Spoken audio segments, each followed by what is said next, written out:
channel Yemaswati. Igama lami ngikhanyisile Mabuza.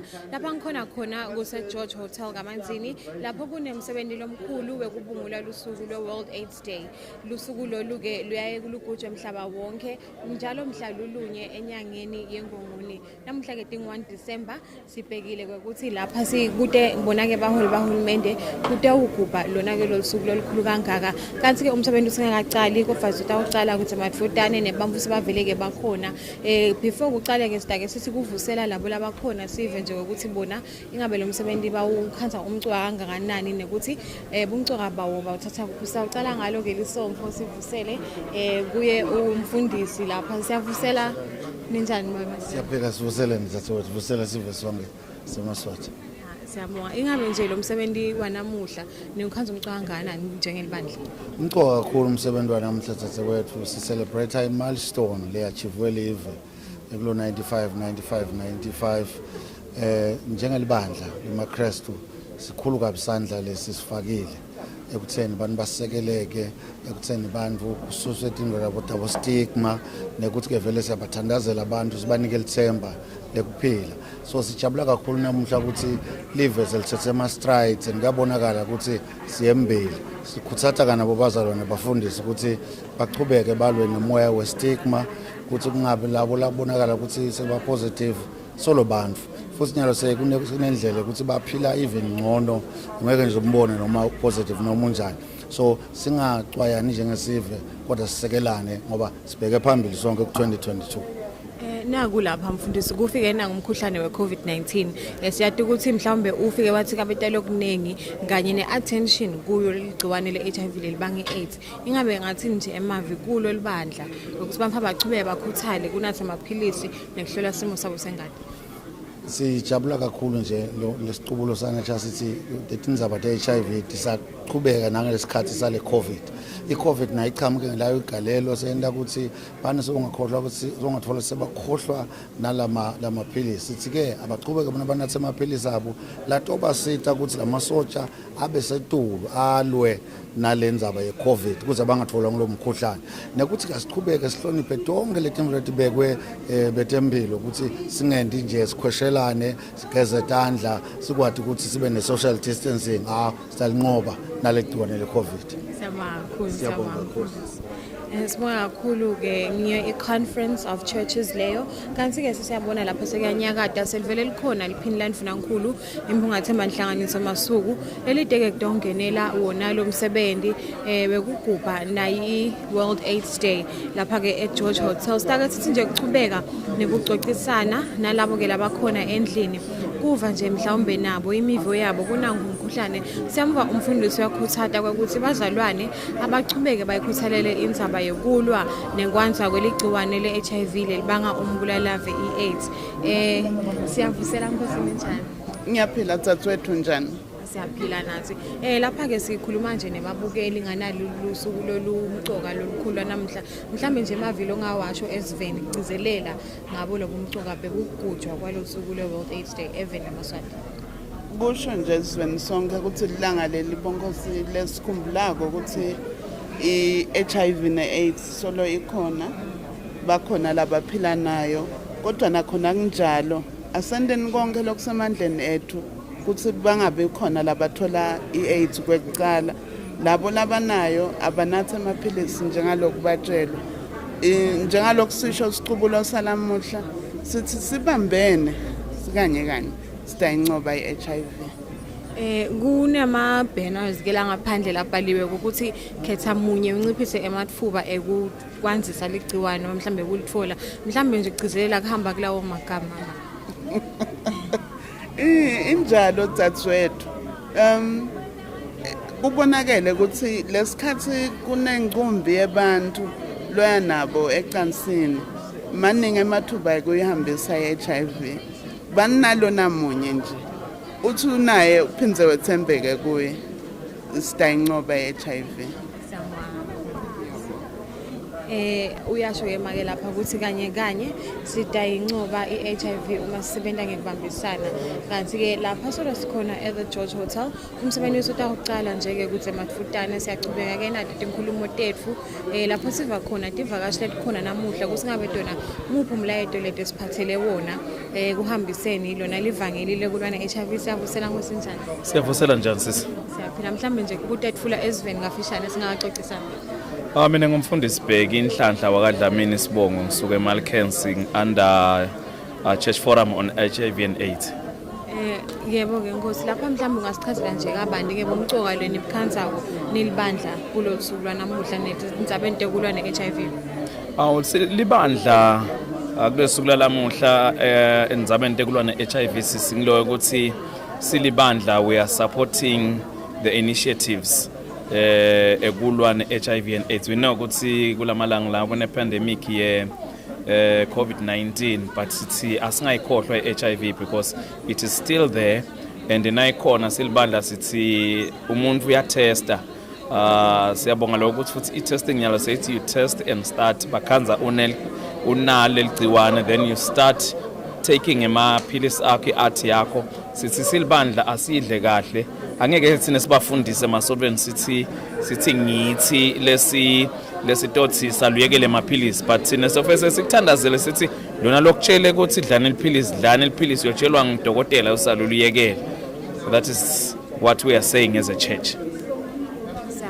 Mhlambe nje Nkosi ungakahambi endzabeni yekuthandazela lesimo sayo umkhuhlane we-COVID-19 nayo le-HIV libandla kugcizelela nje ukuthi abangalahli ithemba kuNkulunkulu. LiBhayibheli lisitshela ukuthi uNkulunkulu nguye ecaleni and uNkulunkulu nguye umphilisi siyakwati lokho sithi ke silibandla let us stick to that let us pray for the live lethu siwathandazele libandla sibathandazele nebandla abagulako nasisithandaza kulamalanga sithandaza ngalendlela lebekiwe yabeka nguhulumende ukuthi asambambi nje umuntu sente konke lokho but sithandaza ngalendlela ukuthi sibe protected and nalomuntu abe protected defended ingaba khona kufaka ikhathi COVID-19. Thank you. Ngiyethemba ukuthi libandla liyeva ukuthi alibeke uNkulunkulu ekuqaleni nguye umphilisi nguye futhi otayicetha ke lenzaba yaletifo letimbili letikhungethe umhlaba. Siyavusela mhlawumbe. Yebo sanibonani siyaphila sivusele nemalangeni.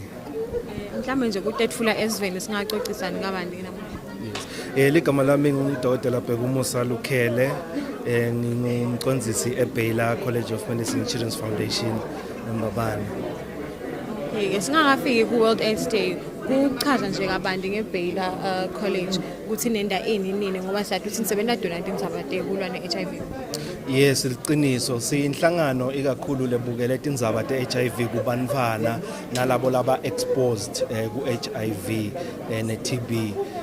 Siqilikela kakhulu ukuthi umfana lophila nalo ligcone le-HIV abe accepted akhone naye kusuppressa leligciwane ngoba siyathi ukuthi bantwana abafanana nabantu labadzala basatophila iminyaka neminyaka leminengi kunabo bonke abantu labadzala baphila nalo leligciwane so siqilikela tindzaba tabo te-treatment ukuthi batithathe kahle futhi banakekeleke kahle ukuthi ba-addresse lama issues aka-HIV.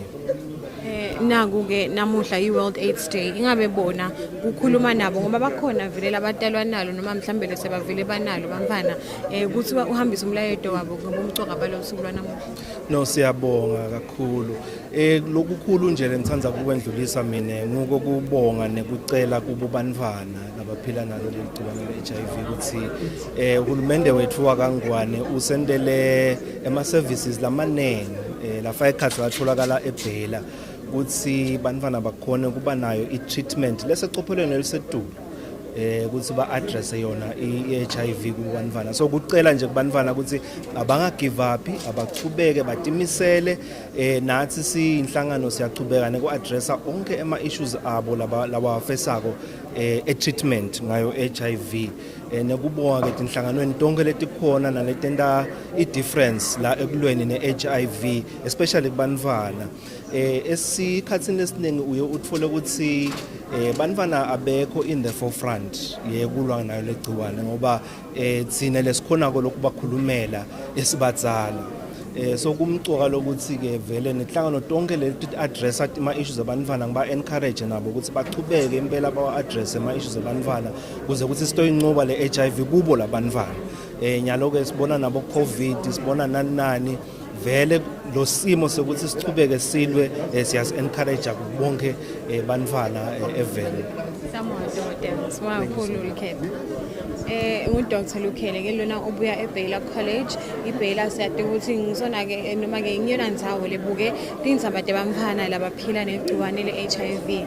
So uchazile ke ngabo bumcoka bekuthi kumane ke kunakekelwe indzaba yebamfana nakhona kulo tindzaba tegciwane layo ke i-HIV sitachubeka ke ababukeli emakhaya sikhulumisane nalabo labakhona lomuhla kulomcimbi siyavusela ngiyavusela tsatsethu ngosicela nje utetfule kafishane sivele singaxoxisani ngayo ke indzaba ye-HIV. nginguSylvia ngwakakhuzwayo ngisuka kodokotela labangenamngcele enhlangano eshiselweni. Makakhuzwayo lapha siyabona ke namuhla i-World AIDS Day mhlawumbe nje emavi elongawasho ukuthatha sive semaswati ngebumcoka bekukhumbula kulwa ne-HIV. Njengaloku sisho nje ntombi yami lesicubulo salonyaka sithi mine wena sine sonke sibumbene sitayincoba i-HIV ne-AIDS kufika ku-2022 nako ukukhuthata kwami emaswatini lokubambana mine nawe nathi sonke sibe mdzibi munye sigcine lendzaba yokuthi indzaba yethu sonke singagcini ngekusho ngemlomo nje sikugcine lokho sibambane sisekelane nalokubandlululeka ke kwebantu labaphila ne-HIV kuphele lokubandlululeka bantu baluthole lo lwati ngoba sithi lwati lungumanqoba bantu bayabhubha ngekuswela lwati lokubenta ukuthi babandlulule labanye nje mina ngeke ngithathe ngekweukuthi umuntu ude lwati ngoba lona lwati so uyadi nekweukuthi ithelelwana kanjani i-HIV sekude sidingo sekucwaya lomunye umuntu ngulowo mlayito nje ntombi yami lengingawutsho sivene. Siyawakhuluma ke bodokotela bengenemingcele eshiselweni yini umsebenzi wabo? Odokotela labangenamngcele eshiselweni babuketa inhlelo te-HIV, i-TB nale COVID ke ngoba seyikhona nyalo lesikwenta ko siyafundzisa kabanti emimangweni yonke lekhona eshiselweni sifundise nge-HIV sifundise nge-TB bese sesiphindze siyabhobola futhi siyascreena phindze futhi ikhona ne-treatment kulabo be-TB niyati ukuthi eshiselweni sigcine kakhulu ngakuleti ndzaba te-RTB le-TB leseyikwamile nabo laba kwenda kodokotela labangenamngcele ikakhulu nje nasimikisa lo sito leku bantu la kungafika umuntu khona. Siyethemba ukuthi umsebenzi ente uchube kuhambe kahle. Sibakhulu ke kumakakhuzwayo usuka ku-Doctors Without Borders eshiselweni region uyachaza ke ngemsebenzi wabo laba wendako nangabo ke bumcoka bekukhunjulwa noma bekubungulwa kwaloke lo suku lwanamuhla sitawuchubeka ke nekukhulumisana nabo laba khona lapha ke ehotela le-George siyavusela Nkosi njani?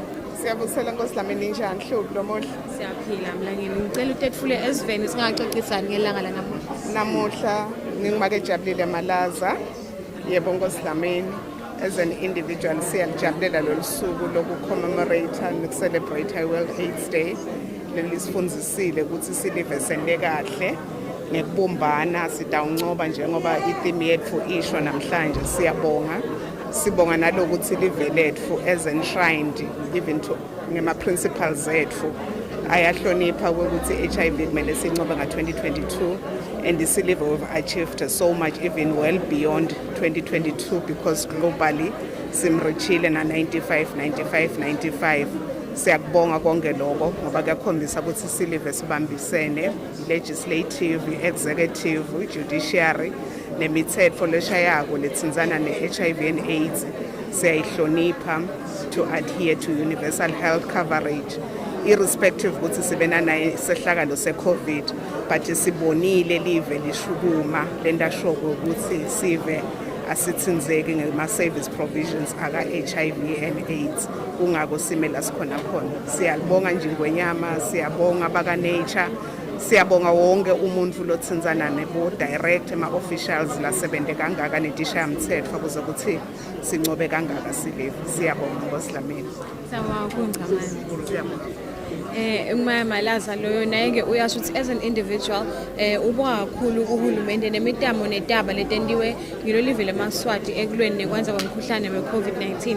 Kanti-ke nakulonchwa wona lo msebenzi losoloko soluhamba etifundzeni siyakhumbula ukuthi kwayiwa enhla nahoho kwahanjwa nje etinzawo letinyenti naselibonjeni kubuywa khona evikini eliphelile lapho begujwa khona i-World AIDS Day noma-ke lo suku lolu khona etifundzeni. Nakulonchwa ke lo msebenzi e-Royal Villas washo babe Mambuza lo ngumcondzisi we-Nurture ukuthi live leSwatini lilwile naye 95 lafike lamkhanza lasinalifike limkhanza laseliyendlula liyagabuzela lo 95 ke maswati lamahle ngekuconza kwami ukuthi 95% of the people in the country know their HIV status.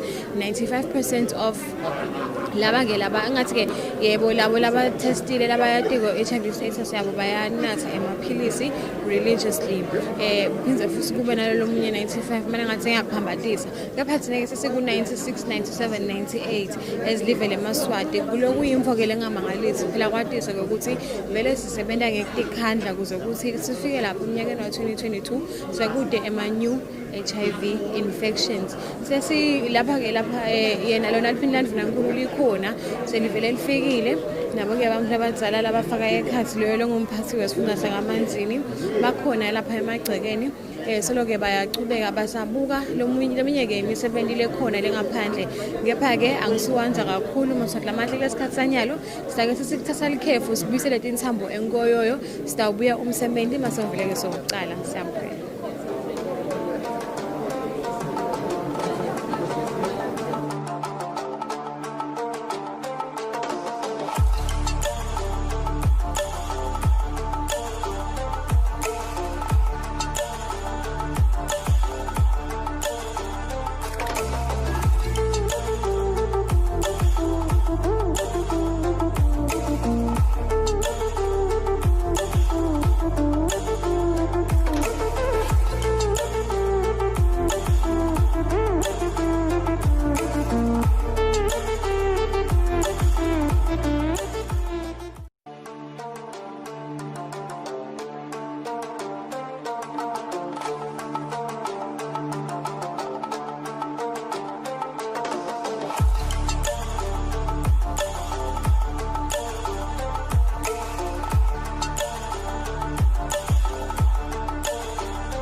Maswati lamahle sengisheshe ngabuya kangabuyi sekuqala wona umsebenzi ke phasolo sikhona lapha ehotel leGeorge so liyachubeka umsebenzi we-World AIDS Day sengaqali officially njalo ngoba ngishito ukuthi basathorisha abantu abadzala lengaphandle ke phasi sanikhombisa nako ukuthi ingabe kuhambe njani sawuchubeka nekuxoxisana nalabo labakhona endlini sanibusela Nkosi njani Ngiyaphila sisenjani nina? Ngiyaphila nami ngicanje uTethula Esiveni ngafishane nekuthi uchamuka kuphi singakaxoxisana umsebenzi lo Angisivusele sive ngingithobile Gumede ngisuka lapha kaLimpopo University campus director khona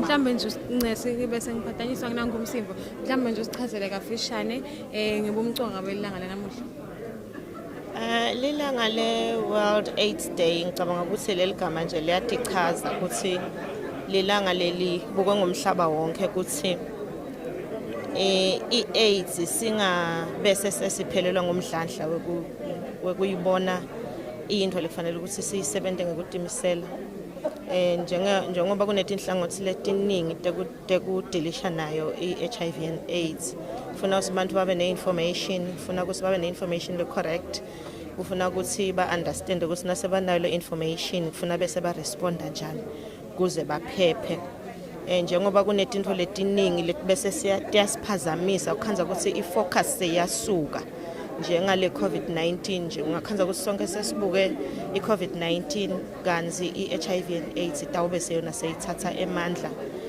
ibese ihamba ngekwanza ngoba ayisanakeki so ngicabanga ukuthi lelanga leli njengaleli lekuthi lisikhumbude emhlaba wonke ukuthi asingaphele emandla ukuthi silwe nayo i-HIV and AIDS size siyincobe. Sibonga kakhulu-ke Yemaswati lamahle kuye make lapha sike saphathanyiswa ngumsimbo kepha nje-ke solo siyachubeka nexoxisana wonke umuntu uyachaza ukuthi kumcoka ukuthi kube nalolu suku nakunanko umnyaka wa-2020 lobe yindzaba-ke leta ungathi ube ngumnyaka lota nendzaba lematima yananko umkhuhlane we-COVID-19 lobe kungenteka kube ngosokungabangela ukuthi bantfu bakhohlwe ngemumcoka bekulwa naletinye timo kufaka ekhathi kwenza kweligciwane le-HIV siyavusela ngosenjani. Yebo khona madam. Ngicela utetfule kafishane esiveni singakacoci ngelanga lanamuhla. Ngiyabonga madam ngiphendula ngakadlamini ngisuka etiko letecima umlilo headquarters. Ngikhosi lapha ngicela usichazele nje ngemumcoka belisuku lanamuhla. Madam ilanga lanamhla limcoka kakhulu just because lenta ukuthi sibuke phambili silivela kangwane lokuthi angabe sichamuka phi ngalesifo lesinaso nekuthi what we very achieved nekuthi mbamba sesigathe kwenda ini sitokhona ukuthi sitibuke lapha senekhona kahle nalapho khona singathi safuna sikhuthathele khona mhlambe nje nemavi ekukhuthata ke labo mhlambe labaphila nalo igciwane le-HIV ngokuthi nabo bachubeke nekuthi iphatha kahle nekuwenda siqiniseke ukuthi alichubekele empilo. Singakhuthata nje madam ukuthi ngosami sathi senesive ukuthi ligciwane selolikhona ngoba labanye abantu sebathatha ngathi business as usual ligciwane selolikhona selokuyadinga abantu ukuthi bathathe those precautions nokuthi umuntu batinake mangabe benda tinto. In fact everything that you do kuyadinga ukuthi ube sound mind ukuze ukuthi ungadikhanzi sengathi so sengotini nekusho ukuthi siyathemba livela kangwane is going to meet le ngathi umhlaba na ugadzile ukuthi cishe kushaya labo 2022 nathi sibe sesivele singasakhali ngabo HIV sesikhala ngaletinye tifo. Siyabonga kakhulu. Sibonga kakhulu kuye emlangeni lochamuka elihlangothini lwalabo-ke labacima mlilo evenda eSwatini i-Fire and Emergency Services solo-ke uyachubeka umsebenzi we-World AIDS Day lapha besazama-ke nekukhulumisana nalabo-ke labakhona kulona msebenzi labachazako ukuthi bona bakhaza umsebenzi umcuka kangakanani wonke-ke uyasho ukuthi umcuka-ke lokulwana nalo igciwane le-HIV kuze ukuthi ngoba nalo phela live leSwatini litibekele umgomo ukuthi ngeminyaka ka-2022 litabe licetsile kulwa naso lesifo esigabeni sokuthi kude lotaba esathela no new infections in the year 2022. Siyavusela Nkosi ungasonzela kancane ninjani Nkosi? Siyaphila njani wena?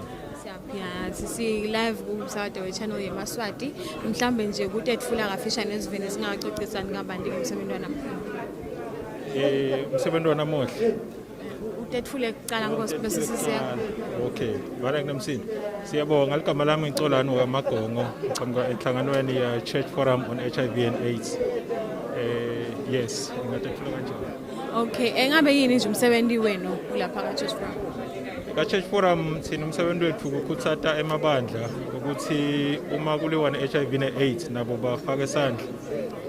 Ikakhulu kulomnyaka sitakhumbula ukuthi uthi lo mgomo ngimi nawe sinqoba i-AIDS nga-2022 lokusho ukuthi sithi nelibandla nalo alifake isandla lingasaleli ngephandle lingabuki ukuthi leti tindzaba tebantu labangakholwa but nalo libe khona libe ingcenye yalo msebenzi lochubekako. Ngabe nje kukhumbuta sive ukuthi ngabe leligciwane lithi kabe kangakanani ebandleni? Ligciwane ebandleni lithikabeta kakhulu ngoba alinakeki. Kuyakuthatheke wangazi ukuthi indzaba yeligciwane indzaba yabantu labangakholwa kuthatheka ngathi sebandleni bonke abantu bayakholwa wonke umuntu lo musha akalali labadzala balala nalo lashade naye but i-reality ithi kuyenteka lokuthi abantu labasha balale labanye balala nalabanye bodwana khona emabandleni labanye balala nalabanye labangakholwa ekugcineni kwa konke igciwane liyenza kanjalo kulomnyaka nje sibe nemsebenzi lapho khona besihamba sihlola ebandleni sidistributha ama self test kits wakhanzakala lokuthi bakhona vele abantu labaphila nalogciwane labasemabandleni so liyathikabeta but lokuthikabeta kakhulu indzaba ye stigma and discrimination lapho khona abantu basebenzisa iBhayibheli ucwaya labanye abantu lokho ukuthi basebenzisa amavesi la kabi lafana nokuthi inkokhelo yesono kufa emavesi latawuthi letifo leti endiwa ukuthi nina niphethe kabi tonke leto nto leto so ke ukhanza lokuthi kuyanza vele lokho ukuthi bantu bathathe ungazi ukuthi i-HIV noma tonke tifo lethambelana nelicasi tifo leti bakhona because umuntu angakade iphathe kahle Sibonga kakhulu bamagongo. Sibonga kakhulu ke nguye bamagongo baka Church Forum lapho soyibekile ke indzaba yokuthi siphosiswe mhlawumbe selibandla bekupho ukuthi kuyayeke kubuke kuthiwe leli gciwane liphathaliwe longakade iphathe kahle futhi lo soni lekuyibese kubangela ukuthi lendzaba ibindve emabandleni kanti ikhona. Sawuchubeka ke nema interviews ethu siyakuvusela ngoso njalo. Ngiphilile ngavusela wena manje. Ngiyaphila nami mhlawumbe nje kutethula ngafishane esivene singaxoxisana nge-World AIDS Day. Yes, ngiyabonga kakhulu libito lami ngingithulani ngwakamthetho ngisuka ka-AIDS Healthcare Foundation sithume ngekuthi sing-AHF eSwatini.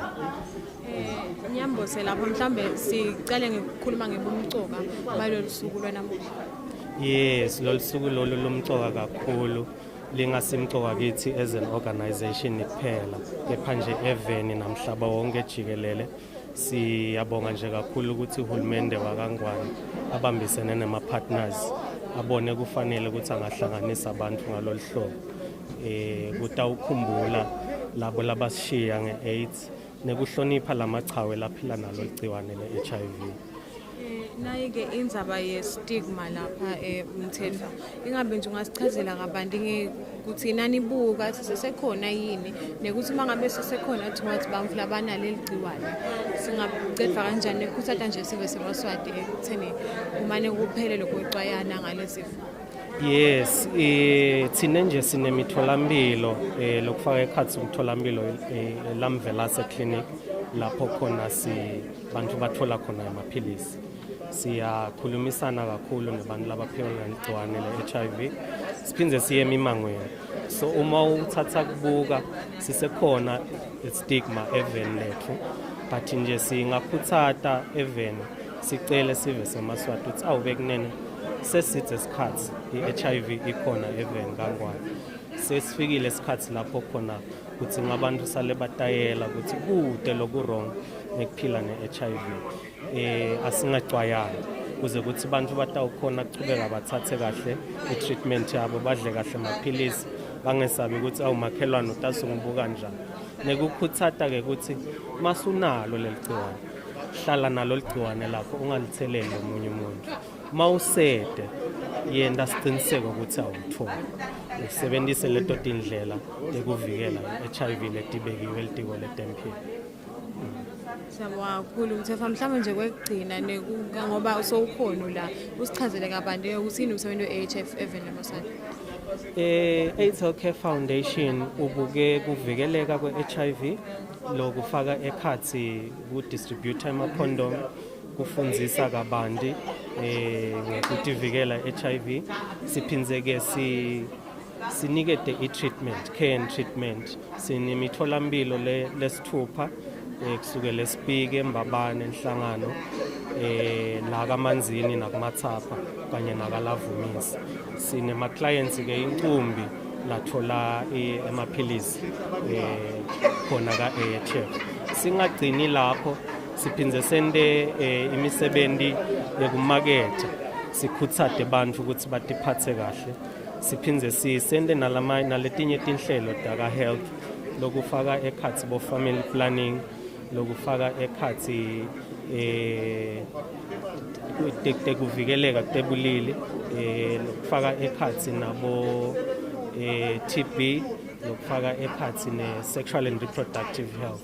So ngiwo onke ama services lesa offerishako even la Kangwane cishe sesineminyaka le12 solo saqala kusebenza nahulumende la Kangwane.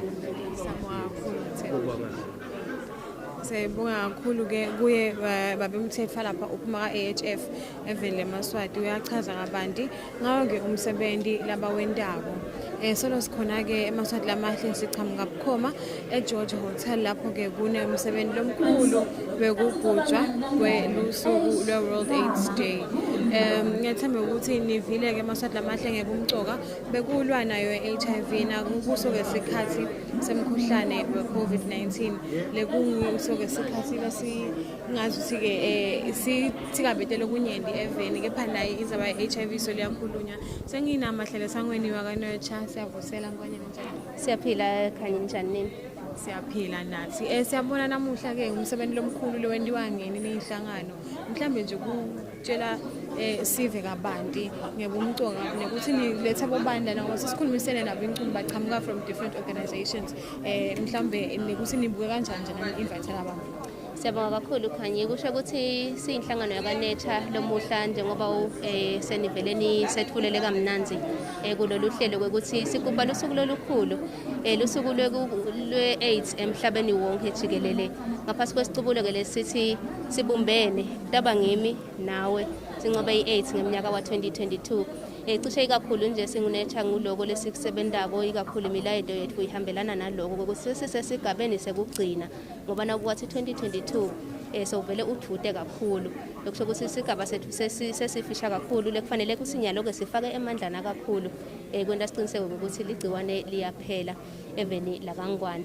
Lamuhla ke sihlangene lana hulumende sidabe sinemholi wahulumende umhlonishwa Ndvunankulu noko ke utabe yamelelwe liphini lakhe impunga Themba Masuku sinaye ke hulumende indvuna ihliko letempilo lekungilona lihamba embili kakhulu indvuna nabakithi nasikhuluma ngetindzaba te-HIV sina boke boza kwethu labafaka ekhathi tinhlangano takamhlaba nato letikhona la lomuhla kanti ke sinabona nalabanye nje lesebenzisana nabo tindzabeni te-HIV ngelusuku lekungiletinhlangano ke bo partner bethu njengoba senibakhulumisile ukuthi basisite kakhulu kuyo indzaba yekulwa neligciwane le-HIV ekhaya eSwatini.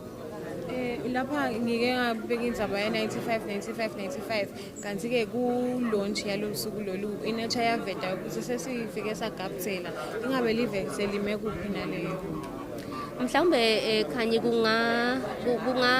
kungaba kuhle kuveta nje lokuthi yebo sesifikile ku-95 futhi sesigabudzele ngicabanga ukuthi sesikubo 96 97 98 khona lapho kodwa ke lesifuna mhlawumbe ukuchaza kakhulu eMaswatini ngoba sibonile futhi nasahambe etifundzeni emicimbini lebeyindvulela losuku lolukhulu kwekuthi sive ngasisolwa siconzi kahle ukuthi kusho kuthini lokuthi sishaye 95 mhlawumbe kungaba kuchaza kancane kwekuthi kushaya 95 kusho tintfo letintsatfu kusho ukuthi 95% wesive seMaswati sesihlolile simo sengati kulo 95% ke lesatiko ukuthi isimo sengati sinjani 95% wabo sebangenile baqala vele i-treatment noma ke sebayithatha imithi yekuthinzibalisa ligciwane kulaba labathatha imithi yekuthinzibalisa ligciwane 95% wabo kusho ukuthi ligciwane selibanzetekile emtimbeni lokusho ukuthi kuthathu nje kuleti gaba dotintsathu lesithi hlola simo sengati thatha amaphilisi ligciwane libanzeteleke emtimbeni nguloko nje kakhulu ukuthi thina sesikwende kahle kakhulu ke lokho lokuthathu silivele eSwatini. Siyabonga Ngwanyane thembe ukuthi usuku lwenu utawuhamba kahle mama. Siyabonga kakhulu. NguSipesihle Ngwanyane loyo longuye ke mahlelo sangweni wakhe ke Nature lekuyona nhlangano lebuke kakhulu tindzaba tekulwa ne-HIV even leMaswati kanti ke sengiyachubeka nixoxisana nalabo labakhona Health Plus Nature siyaphila kunjani sisi siyaphila nasi mhlawumbe ungatetfula kafishane esiveni bese siyachubeka nixoxisana lana namuhla. Sanibonani malanga lamahle kamera mingi ngibrightwell nga-Els ngisebenzela Help Plus for Men I'm the project officer. Mhlawumbe ungasichazela nje afishane umsebenzi wenu singakafiki kule World AIDS Day. Okay, ka-Help Us for Men sisebenza ngendzaba tema-key population so nathi sibambisana hulumende nelive kulwa nembulala ve-HIV on the key population lokubala ekhathi LGBTI community, drug users, sex workers. lama minorities aya understand mhlawumbe noma nanibuka nekwakhuthata etindzabeni tekulwane igciwane le-HIV umsebenzi uhamba kanjani ngalapho? Ngicabanga ukuthi kubambisana kakhulu nahulumende ehlanganisela la ka-SNAP kuyasebenzela kakhulu because sinayo ama-programs la kwenza khona ukuthi sikhuthata khona ukuthi umuntu athi ihlole isimo sakhe sengadi nalabadla amaphilisi ukuthi bawadle ngokwethembeka. Ngicabanga ukuthi kuyasebenzela kakhulu nalokho kusachubeka umsebenzi. Nalu-ke lisuku sesifikile kulo mhlawumbe ungasho nje umcoka bani wegutshwa wale World AIDS Day? Ngicabanga ukuthi ngiyabonga kakhulu umuntu olomhlelo. Okay, kubuka lesuku lanamuhla ngicabanga ukuthi simcoka kakhulu ngoba sibuka emva sive semaswati lapho sisuka khona ukuthi HIV ke yasihlasela kakhulu silive. Bathi ke nasibuka manje sekuyathembisa lokho sesilwa na 95 kusho ukuthi sesiyabona umkhakha embili. Siyabonga kakhulu sithembe sisuku lentebalo. Thank you so much. Sibonga kakhulu kuba baka Health Plus for Men ngethemba ukuthi senivile ukuthi basebenza nama key populations even Yemaswati siyaqhubeka nawo ama-interviews ethu njengoba solo-ke sisemoyeni. Siyakuvusela Nkosi njani? Yebo siyaphila kakhulu mami, siyaphila kakhulu. Sikhuluma nabani wakabani mhlawumbe utetfulene ukuthi uchamuka kuphi? Okay, ngingumlungisi ngokadlamini ngichamka ngamaThapha Town Council ngingi-Health and Wellness Coordinator khona. Mhlawumbe ungasichazela ngebumcoka lobukhansa kokulisuku le-World AIDS Day. Well, solo i-HIV noma mhlambe tindlela setingcono solo isekhona and the people angaqali batiyenge bacabanga ukuthi i-HIV mhlambe seyiphelile yini. Even if during this time lapho khona sifacene ne-COVID kangaka, but I still feel HIV AIDS issues still matter. So we see a lot of people, more especially potential people laba lesibukeka kibo ukuthi mhlambe umnotho welivela kangwane utawuphakanyiswa ngibo sibona abashiye emhlabeni. The negligence ikakhulu eyouthini because they are lacking in knowledge letsite nalama activities lapho khona angabakhipha busy. That is why they tend to engage themselves into actions la tawubafaka ingodini kusasa. So sibona youth yethu yaphela kunenge, so we still need to fight even more.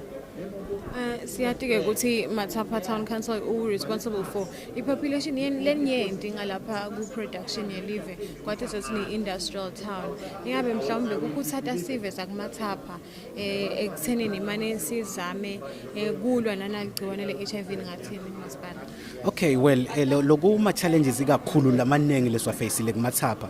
Mathapha, the biggest problem ukuthi most of these people ukhanza ukuthi they work extra hours bazama because nangabe yincane le mali lebayitholako, they tend to engage themselves into extra work. Ukhanza sebenza overtime so that even sikhathi sekuthi banakekele impilo yabo bete kahle, because more especially because every single time bona nabasebenda ngilapho khona ngabe bathola lesikhathi sekuaccessa lama health services. So ukhanza ukuthi Mathapha inkinga yakhe lenkulu ngileyo. First of all, nawubuka Mathapha uhlanganise a lot of people coming from different parts of this kingdom. Nakafika lapha umuntu mhlambe uchamuka ungumfati, but nakafika kumathapha ku-environments lapho bangamati khona ukuthi ungumfati, indlela ladiphatha ngayo ushintshile kube ngumfati. Addition to that ukhanza ukuthi le burden vele yalo muntu yini kakhulu, so that the little ayitholako mhlawumbe usebenza emafemini uthola imadla nalencane, nakathola le mali leyo ukhanza the same money kufuna athenge impahla kumele ayonaka emuva ekhaya. Ngale imali leyo ukhanza ukuthi kumele kuyofundiswa abantwana esikolweni, so that person ugcine sekwendeke naku lesikubita ukuthi utingetela tindlela tekwakha imali mhlambe ngetindlela letingakaphephi ekufaka ekhasi kungenela abo sugar daddy, so kuba nema multiple co-current relationship because uzama ukuthi abe nendlela yokwakha imali. So Mathapha usesena le challenge leyo kakhulu, so we still urge everybody ukuthi mhlambe nasingayithatha ifocus yethu because Mathapha, as we call it, industrial hub. That means ngilapho khona sibuke ukuthi umnotho lomnengi uculeka khona kangwane, but because of the current problem kusesetinkinga kakhulu kuMathapha. There is so much happening, more especially baqashile laphana letindlu kunabo makhelwane mhlambe lamunye somsebentini lomnyusele partner wakhe vele sekuyangenelwa netindlini tinto leti kanjalo. It's not a good place, it's not a safe place at all. Siyabonga kuyakhuthaza futhi nekubona ukuthi masipala ukhathateke kakhulu ngatokele tindzaba leti. Sibonga kakhulu ke kuba kamasipala kaMathapha. Siyabonga kakhulu, sibonga thina kakhulu.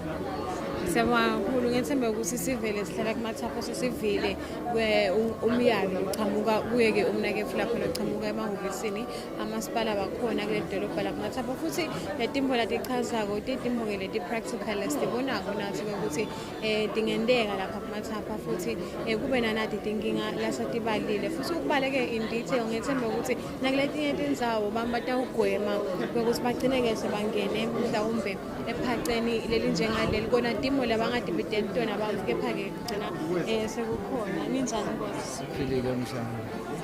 Siyaphila singabukangana nje kancane mhlawumbe utetfule kafishane esiveni singakhulumisani ngalo suku lanamuhla. Okay, mina ngingumuzwa kaYende. Ngisebenzela inhlangano yaka-Elizabeth Glaser Patriotic AIDS Foundation. Babe Yende lapha singakafiki kulo msebenzi wanamuhla. Usichazele nje abantu ukuthi ngabe Elizabeth Glaser iyendani. Sineke singe-Elizabeth Glaser sibukela uhlangothi lokuvikela ligciwane le-HIV kusuka kumake kuya kumvana. And-ke sisebenza nalo litiko letempilo nalamanye ama-partners esisebenza kanye nawo ekuthenini uma ngabe makanalo ligciwane le-HIV akathole amaphilisi akhe ukuthi balisa ligciwane adle wona ukuthi akhonakale ukuthi ligciwane lingendluleli kumvana akhe lekaMethwele. Ingabe-ke ukhanza ungakanani kumcoka bekugujwa kwalo suku lwanamuhla ikakhulu ekubeni nesikhumbuzo sekuphephisa umake nemfana ekutheni bathelelana igciwane. Kithi njenga-Elizabeth Glaser kumcoka kakhulu lokwenteka konamuhla ikakhulu kade ngoba nakubalwa nje ukuthi livela kangwane selikhonile ku-richa lo 95 nathi lichaza lesidlalile singe-Elizabeth Glaser liyabalwa kuloko ngoba kubalwa bonke nebantwana ukuthi bantwana sebede ligciwane le-HIV noma ngabe batali babo banalo ligciwane le-HIV. Kumcoka-ke lokho ukuthi ngaleli langa leli nakwenteka letintfo leti sivele sibonge nathi kumdali ukuthi siyabonga ukuthi wambula leli phupho wasisita ngesupport eMelika PEPFAR na USAID naletinye tinhlangano ukuthi siteste kwenda lo msebenzi eveni la kangwane. Siyajabula kakhulu ngoba nyalo nje nasikhuluma ngekuthi ligciwane le-HIV kusuka kumakeka kumvana is less than 3%, lokusho ukuthi vele into lesebenze kakhulu esiveni seMaswati. Siyabonga Maswati lamahle lapha-ke besikhuluma nabo baka-Elizabeth Glaser kuyo indzaba yayo-ke i-World AIDS Day. Siyachubeka nawo-ke ema-interviews ethu. Siyavusela Nkosi njalo? Siyaphila njalo. Siyaphila nathi ngabe ungatetfula nje sivele ekafishane. Ngazwana sibonge emancomo ngisuka edolobheni lakumathapha. Ingabe ukukhanza bungakanani kumcoka abanathi suku lwanamuhla? Umcoka kakhulu madam ngicabanga ukuthi lo mcoka ukuthi sikhumbule ukuthi labantu laba be-affected or infected by le sifo lesikhuluma ngaso abantu lesibathi ngabo kusebenza ndoda ngisuka edolobheni lasingabo lasisebenza khona ngabo vele edolobheni abantu abaningi labahamba ngetinyawo ngicabanga ukuthi laba sebenza umsebenzi lesibathi ngabaphilile so ngicabanga ukuthi umcoka lokuthi sesikhumbula lokuthi sibabone lokuthi bahambe indlela lenjani baze la ngibona. Siyabonga kakhulu ngakwena. Sibonga kakhulu-ke kuye babezwane lochamuka lapha edolobheni lakumathapha seloke siteka yona indzaba ye-World AIDS Day lapha-ke eGeorge Hotel kaManzini.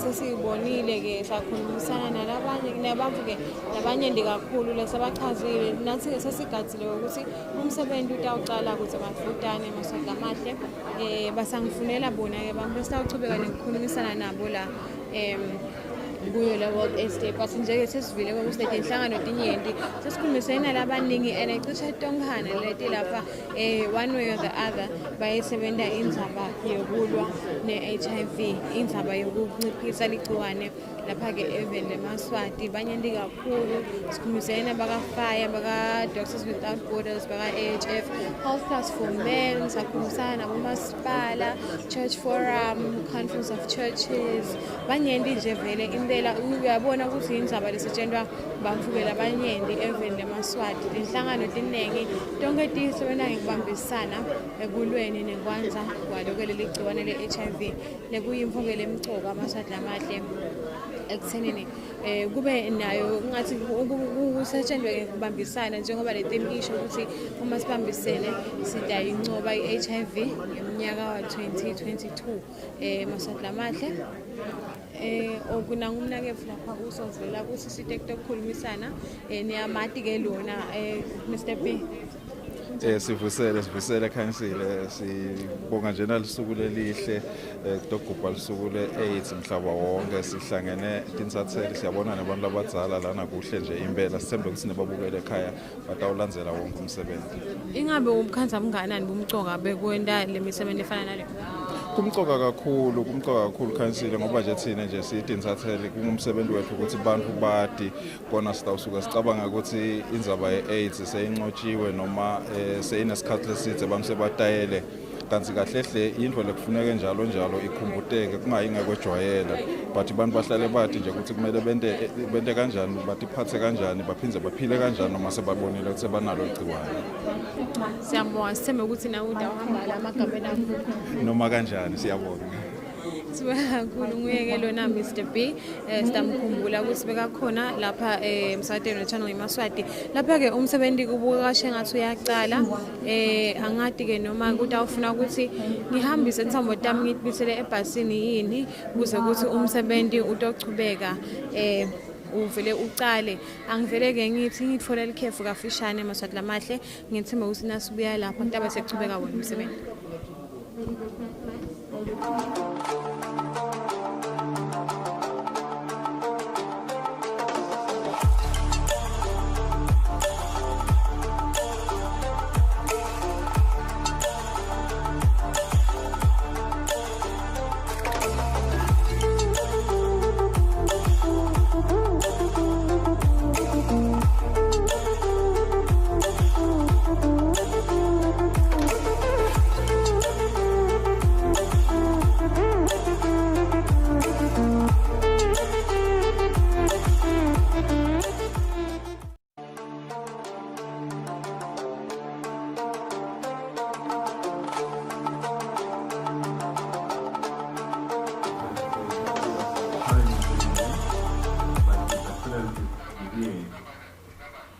We request that when he comes in, he's now touring the stores out there.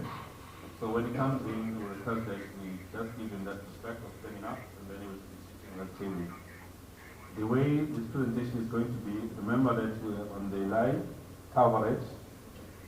So we'll make sure that the speakers, they will be somewhere here so that they'll be able to be captured by the cameras. And because of Tuesday, today is Tuesday, for some of you, you know that Tuesday is Cabinet Day, so we'll try to be very, very, very fast in our program so that the DPM who's standing for His Excellency will be able to go and join Cabinet. As we speak now, Cabinet is in session, so they've allowed us to run this for 2 hours. So I promise you that around 1 o'clock, we'll be through with our program. Again, ladies and gentlemen, apologies for the slight delay, but we will soon be starting. Thank you so much.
okokuqala ukuthi mathutane sibhakathile ukuthi kuPinland Funankulu utawungena ukuthi mathutane lapha endlini njengoba akhona kulesikhathi sanyalo usabuka ke imisebenzi leminye lendiwa ngito tinhlangano leti sebenza wona ke lo msebenzi lona wekulwa nemkhuhlane engathi ke ukulwa nekwanza kweligciwane leHIV soloke uyachubeka kanjalo nekubuka yona ke lemisebenzi khona lena ngaphandle ephakathi kwesikhathi sanyalo siyabona ukuthi umsebenzi sowududane ke necala lapha njengoba sevele wonke umufi ungekhathi ngaphandle kwakheke lo ngangaliPinland Funankulu kepha nje lapha nawusibuka lolu hlelo lwanamuhla iprogram kuyabonakala ukuthi ingileyo ke le gcweleke inqumbi yebantfu labasebenta lona ke ngathi labasebenta wona umsebenzi wokulwa ne-HIV even leMaswati siyababona nabo ke baka health nabo bakhona sibona naye ehulumende welive leAmerica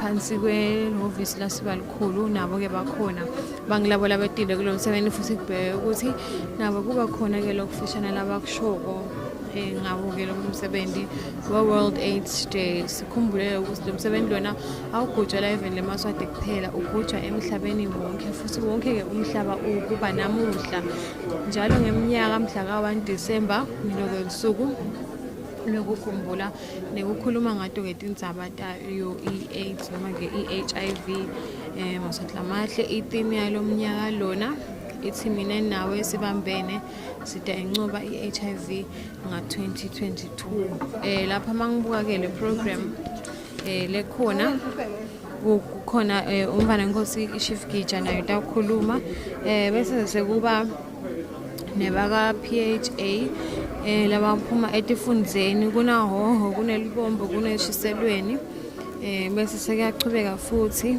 naletinye ke tinhlangano ngiyathemba ukuthi tonke sidativa lana ukuthi yini imisebenzi yato ukhona futhi na UN Residence Coordinator Miss Natalie Ndongose naye lo tawufike ke atfule leyo nkhulumo yakhe mhlambe la iphatheleke sibe seMaswati ngoba siyati ukuthi bo UN nabo UNAIDS noma ke netinhlangano nje ngaphandle tingiletinye letibambisene live leMaswati ekulweni nedoketifo efake khathi yona ke iHIV sisaqhubeka ke nekubuka kutaba nomsebenzi wekulayidwa kwalo likhandlela letawulayidwa nguye ke Mfunankulu omelelwe liphini lakhe yena Deputy Prime Minister sinethathemba Nhlanga somasuku sesibhekile ukuthi kusemathutane kutawuqala wona umsebenzi kuvileke kuchubeke wendeke ngoba kulesikhathi sanyalo basabuka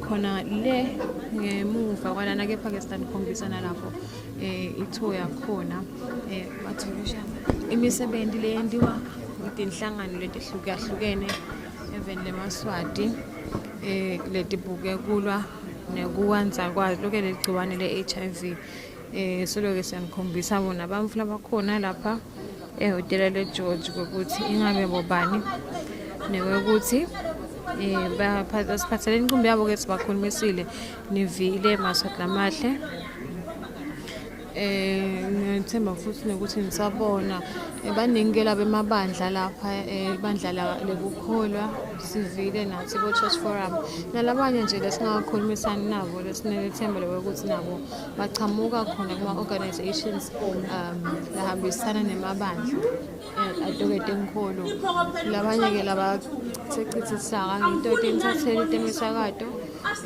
nemaphephandzaba labo nje labo lababhala tindzaba etinhlangothini letihlukahlukene nabo ke bakhona lana ngoba bathatha le ndzaba lena ngoba ingileyo ke lenkulu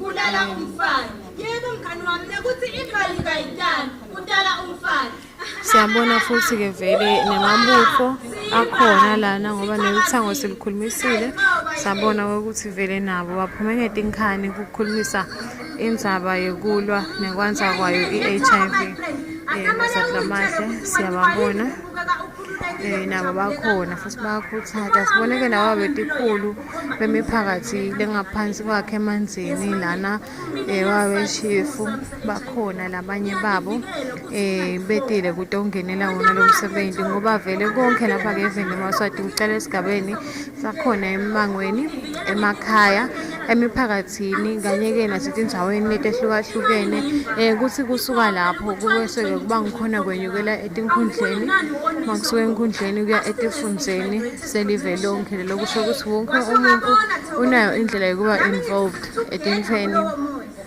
nazo tincumeni letsafangile live leMaswati.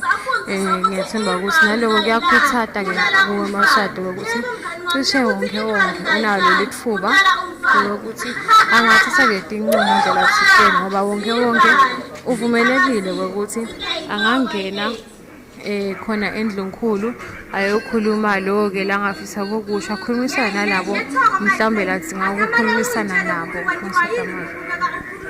Ujabule kangaka umoya wami lenginawo ngempilo yami ukhomba indlela lekumele ngihambe ngayo empilweni. Yesimangele mina ngiyasata isimo sami se-HIV ngiyativikela ukuthi ngingayithobi. Wenta ngani yethobo ngoba phela thina labasha asinakubhekeki ukusebenzisa kokuvikela. Ngitivikela ngetincumo lentendela tona angithi ingani ngiyimbali.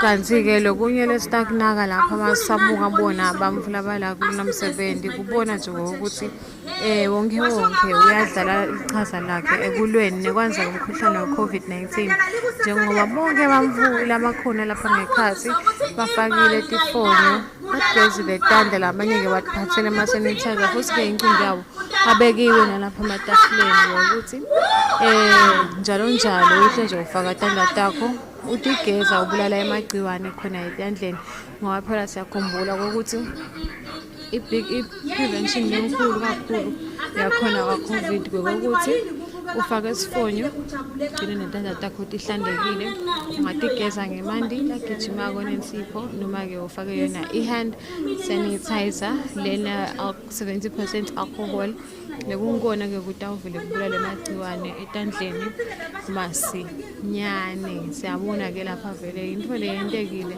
neyokuthi nje-ke bamvele bakhweshelene ngaleso sigaba lesimcoka phela futhi-ke lokhu kuyathokodisa ngoba kusho ukuthi balida by example ngoba incumbi yabo lapha basebenta tona-ke tindzaba tetempilo kusho ukuthi vele batimisele nabo ekuthenini vele kulimi nalokwanza kwalomkhuhlane we-COVID-19 sokuthi tonke timoti tobuya esimeni nebantfu batophinde futhi bakhumbule timbo letimcoka and keep it in mind ukuthi kunaletinye ngetifo lefaya ekhathi ku-HIV bamukeli emakhaya. Siyabona nje vele sesilinzile ngokuthi umsebenzi uqale masinyane la emotela washo ngayivimbela ukukhanya nje uyabona nami ngempela ngihlale ngiphilile ngingumthembayo phela uyabona nje nami ngibone lo uyabona phela njalo nginyelela emtholampilo masinyane sithethe into eyilalekayo.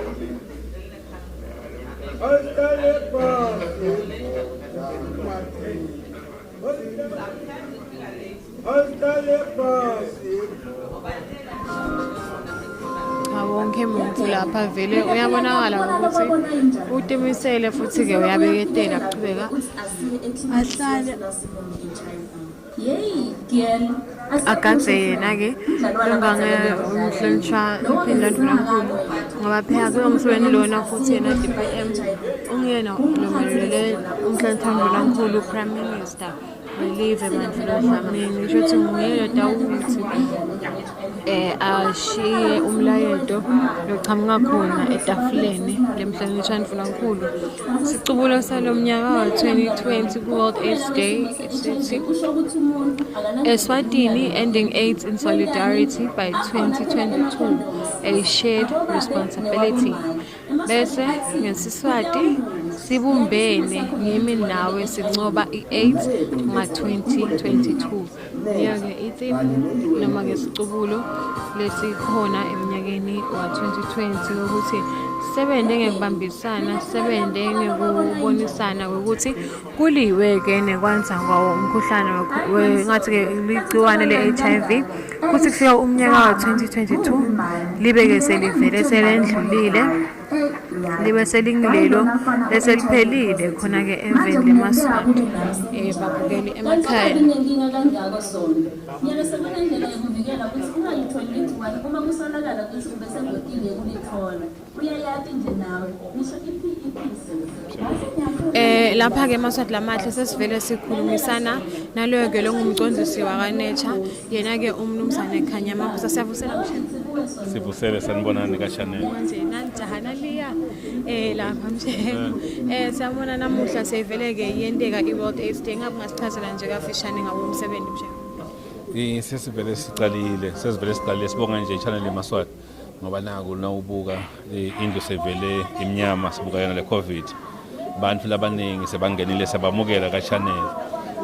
Umsebenzi utaba kuhle kakhulu ngoba lapha sitawubuka ukuthi sisebentene ngenza bathe HIV kule minyaka ledlulile. Siphinde sibuye futhi ukuthi sitawusebenza kanjani eminyakeni letako. Lokho sikhuluma nje umhlonishwa Ndvunankulu omelwe liphini lakhe. Sebavele bale ngaphandle babuka lemisebenzi lentekako nge-HIV. Sesiyaqala-ke nasicala kulihlele litawukhuluma ngokuthi sive kusetifundzane kuhambe njani. Siphinde sibuke ukuthi bathini labasitako ngetimali kakhulu sibuka ihlangothi lama-America sibuke futhi nawo lama-international partners lesisebenza nawo. Lapho futhi aphinde sibuke khona futhi sibe sibuka ukuthi bathini-ke labo siphethe Ndvunankulu ngenza bathe HIV lapho siqhamuka khona nalapho sikhona khona nekuthi-ke nasiya ku-2022 lapho sochaza khona i-AIDS umhlonishwa uthini yena so sengine-speech lesinazo. Angisho nje ukuthi tonke inhlangothi khona itolo kube bekungekho i-COVID ngabe khala tigubhu kunjani kodwa nje la ungabuka abantu abasibukelako nyalo baningi babulela inyoka badlula labo beselokwenza eminyakeni ledlulile. Siyabonga nje kakhulu eMaswati kusibambisa nawubuka umhlaba wonke namhla kuba ngeSwatini bonke bathi kube sifana neSwatini kube sifana neSwatini neSwatini ngeithi namuhla hawa singangeni phela ngemali emadolweni asiqhubeke nise phambili. Lapha-ke nangu-2022 sovele-ke udvutane Mshengu ingabe mhlawumbe sisonzele kangakanani ekufezeni naleli phupho leyo ukuthi nga-2022 sebese sicedzile lesifo? Kwethu nje kukhutalwa kahle kwekuthi besingayiboni lokuthi vele i-AIDS ngaphela kulo mnyaka wa-2022 umhlaba lomningi ubeke 2030 kodwa-ke lo muntu wabona ukuthi thina ngelutho lakhe lelibandi ukuthi sinesilive singakhona ukuthi siyiceze nga-2022. Now ubala ngema-percentage kho siselelwe ngo-5%. Now ungabuka silo 5% lona singacishe simthathe within a year or so kudvutane phambili kodwa-ke lesikwesabako ukuthi sesibanjwe kunange-COVID phela nekuthi abantu kungathi sabangena emadolweni sebayijwayele le-AIDS kanti phela i-AIDS ayijwayeleki. Siyingilapho-ke sitawufaka khona umfutho ukuthi lelimayela lokugcina lo mfutho wokugcina kufanele vele siwufake sitawukhona ukuthi silibambe leli phupho lengwenyama. Siyabonga. Benguye-ke umnumzane Khanyamabuza wakhona ka-Nurture lo ngu-National Director wayo i-Nurture lona lo sichazela kabanti ngawo-ke umsebenzi lokhona namuhla so usitshelile-ke lokuningi kanti-ke siyavusela mwasenjani? Siyavusela makanjani? Siyaphila nasi mhlawumbe ngabe ungadedfula nje siveni ngafishane singaxoxisani ngelanga lanamuhla. Ngumduduzi Vilane Manzini Deputy Mayor. Sesiphethe idolobha lakaManzini babevilane lapha ingabe ungasichazela nje kabanti-ke bumcoka balolu suku lolugujwa namuhla la edolobheni lakaManzini? Lumcoka kakhulu kithi kaManzini lolu suku ngoba singiManzini silidolobha siphinde sibe yi-center la khona cishe liningi leMaswati livamise kuphelela khona noma ngabe uya ngakuphi kwelive uvamisile ukuthi wendlule kaManzini. SingiManzini nathi kutshengisa ukuthi sikanye kanye nalo kulembi lephethe live HIV sijoyinile kutshengisa ukuthi siyabambisana nahulumende lomkhulu ngekwakha ulamvelase wa established at 2000 but ngale ma programs akhe so ukhonile kwakha lama programs azengene ku onke emadolobha angu-13 initially ikuqala kwale program uqale kaManzini and we hope ukuthi kutawo enlarge kakuchubeke benalabanye abawulamvelase nakulanga lamanye amadolobha because With Lamvelase, we find ourselves with service and even outside of Manzini. Because with such things, other people, they still take it with a stigma. They don't want to be helped to Danekon. They prefer to buy a kashana instead of Spasita Labakona. Sinega sing Manzini, no man abumundu awaguphi. Siyamukela kodwa nasesimsitile siyazama nekumkhanselisha futhi ukuthi he can go to the nearest place because nekuta lakithi ukhanza sikumkhosta imali. Ukhanza sesekufika emalanga akhe athathe amaphilisi akasakhona ukufika in time. But ke siyazama uku-encourage ngekubakhulumisa labantu. Deputy Mayor wedolobha la kaManzini ke loyo sesivile ukuthi idolobha la kaManzini nalo linye lelisebenza ngekukhandla ekuthenini kuliwe nalegciwane le-HIV sesijwayele kulwa nemikhuhlane we-COVID-19 maswati lamahle kepha nje ke ne-HIV phela nayo ingiwo umkhuhlane sochazile ke kabanti ngetigaba netinyathelo lethithwe ngilo dolobha ekuthenini manje kuliwe nayo le-HIV even leMaswati uchazile ukuthi kunana ngilamvelase lapho ke sekubonakala nebamvukela abanyenti nalabaqhamuka emadolobheni lamanye angaphandle kwaManzini betakutfola usito lokuyimvula bayemukelako kepha ke futhi baphinde futhi bakhuthade nesive ukuthi hamba uyethutane nalapho ke ungakhona ngakhona ukuze ukuthi nawe utokhona kusitakala abantu bangabi nemahloni bacabanga ukuthi mhlambe kutaba nekwecwayana sona ke stigma mayelana naso ke sigaba sokuthi wena ke so HIV positive noma mhlambe so unasemaphilisi active sebalisa nalegciwane solo-ke silinzile lana eGeorge Hotel ukuthi utawucala umsebenzi ukuthi amadlutane njengoba sekashito yena-ke umshengu lapho ukuthi liphina livulankulu solo lisachubeke njalo nekubuka yona-ke imisebenzi lento wadi inhlangano letisebenzisana naye necha ekulweni nawo ke lo mkhuhlane engathi yebo leli gciwane le-HIV ngishilo sinalo lingumkhuhlane sesitayile lokulwa nomkhuhlane kuna ngomnyaka 2020 babukele emakhaya kepha nje ke uchazile ukuthi basabuka yona ke imisebenzi khona ngalena ngaphandle kuma stalls lokungumsebenzi esitanlayela wona nathi njengemsakade we-channel Yemaswati sibhekile ukuthi amadvutane kutawusonselalo yena ke umnumzane Xaba longuye clerk to parliament sike sisinje ukukhulumisana naye ngoba phela sho sisayibona ukuthi neparlament nayo iyatimisela ekuthenini kuliwe naloke legciwane le-HIV lifaka nakhona kulolu hlangothi lolu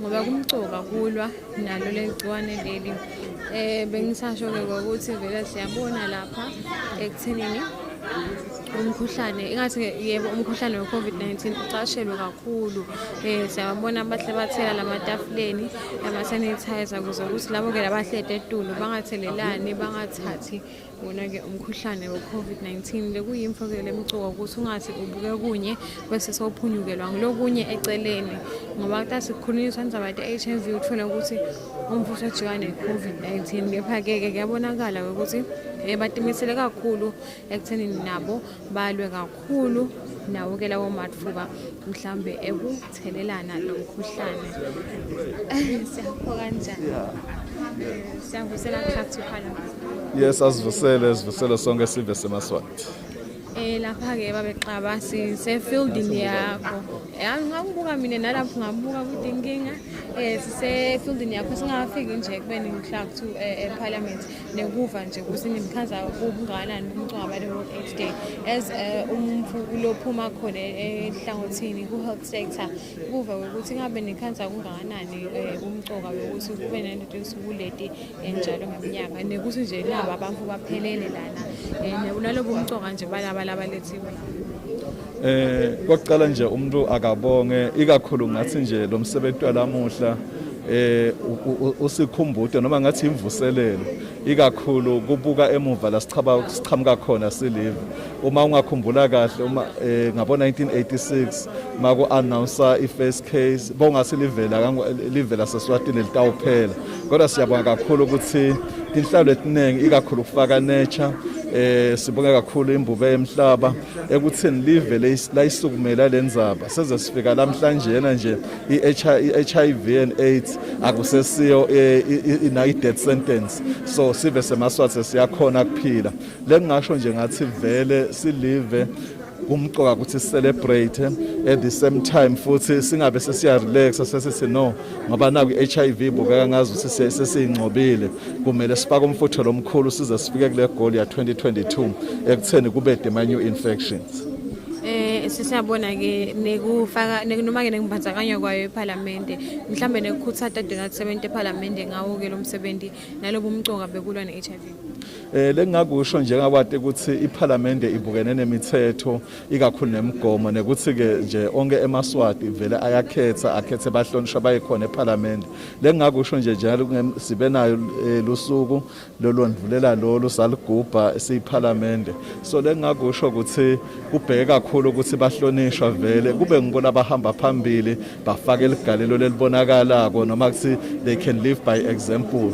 So siParliament ke singasho nje ukuthi sidakwenta konke lokusemandleni ethu ukuthi vele lo 2022 siyakhona ku level yefika ngoba imithetho leminingi nema policies lamanengi entiwa khona eParliament. Uma kusema organization noma tinhlano letikhona nemhlaba wonke ubona ukuthi asale kwento umthetho lonjena siParliament sidakwenta siqiniseko sibukeka kakhulu njalo siva nje ukuthi madvodane kutaba khona neliphilisi nyalo lelo ngumjovo siyakholwa ukuthi ke silive kutasita kakhulu lo. Thank you very much. Asibonga kakhulu sonke sive seMaswati. Sibonga kakhulu ke bekunguye ke loyo clerk to Parliament umnumzane Benedict Xaba lo sasichazele ke naye ngebumcuka balolo lisuku nje ngemuvi lophuma khona ka health sector baphinde futhi ke bathi so uyasho nekutimbanzakanya kwayo eParliament ekuthenini imisebenzi lefana nalena ichutshwe even leMaswati seloko ke sibhekile ke sibukile ephalweni ukuthi Finland funa ukutawungena ukuthi mafutane umsebenzi ke uvile ucale yebo ke Maswati lamahle kepha nje ke siyabona vele ukuthi kuyalunga lapha uyaphithitela ukuthi kuyabonakala ukuthi sangahle angene noma nini esigabeni sekuhlanda kwawo ke matafula nekubulawa kwawo magciwane langahle abe khona etafuleni ngakho ke kusanitizer futhi ke nebamvu bevele sebalenzile impela ngoba usibonile ukuthi incumbi yabo bafikile lana sesigazile sonke kulalela lawo mavi enhlakanipho laqhamuka kuyo umholi kahulumende kube ukuthi ngabe namuhla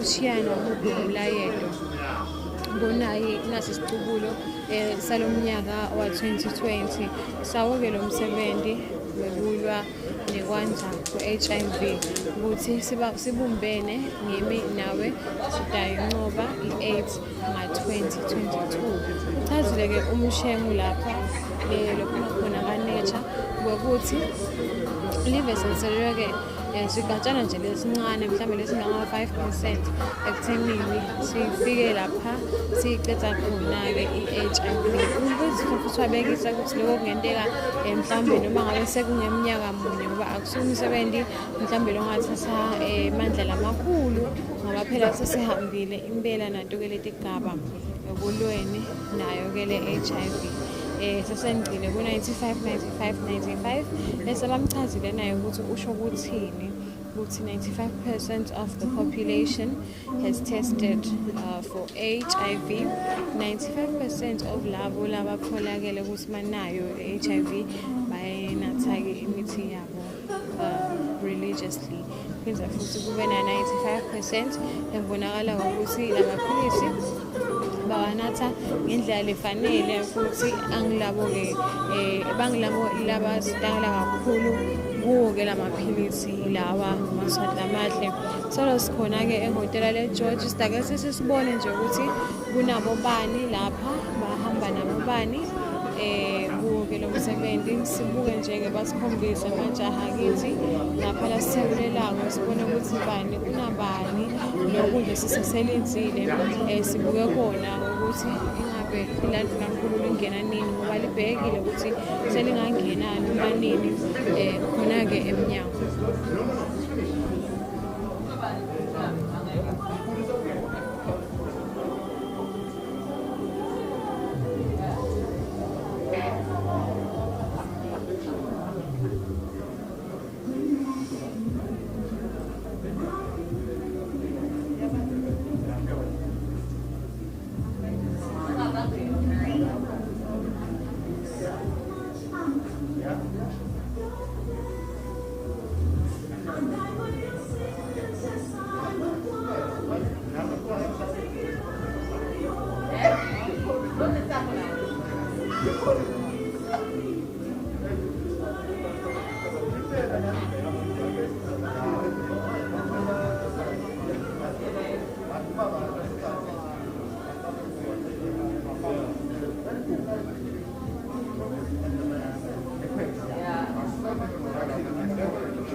Masatla mahle sengiyatfola ukuthi iPhilandvuna Nkulu selibukile ke solo liyachubeka nekubuka umsebenzi utawucala ukuthi emadvutane singumsakado ke sistanifakela ukuthi nibone ukuthi ingabe imiphi lemisebenzi lebekade ayibuka noma ke solo ayibuka khona lapha ngaphandle.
Sicela ukuthi nihlale phansi.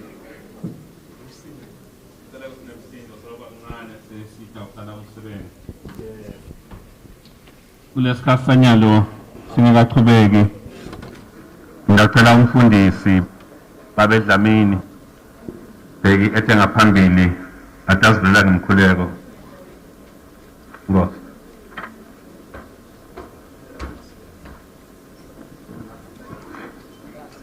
siyabonga sesikhona ngicela singathandazi sabhala imehlo umuntu afunze namaphi lasencwadini lengcwele yaNkulunkulu encwadini ya Jeremiah chapter 8 verse 22 lithi iBhayibheli, is there no balm in Gilead, is there no physician there? Why then is not the health of the daughter of my people recovered? Umuntu ufuna ukuthi nje sisathandaza sithi kulolu suku lolufana lolu lwesinalo le World AIDS Day sisacelebrate sithi ikhona ibalsam nakulelive, ikhona ibalsam Maswati nonke, impendulo isekhona, kuphila kusengaba khona njengoba kukhona.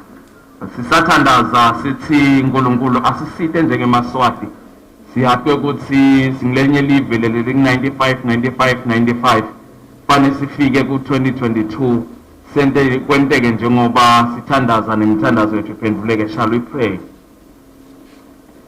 Baba wethu nongcwele siyabonga babe njengelive sibonga ukuthi we are protected by you, O God.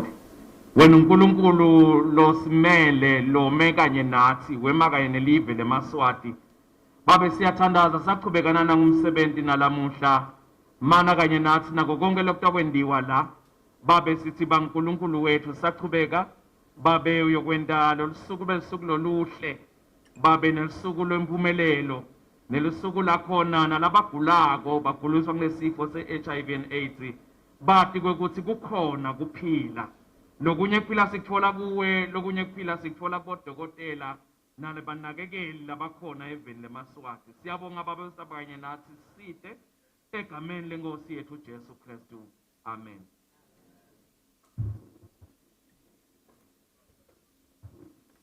Umfundisi akashayelwa tandla ngoba tandla temfundisi dinge etul kwethu. Siyabonga kakhulu Nkosi.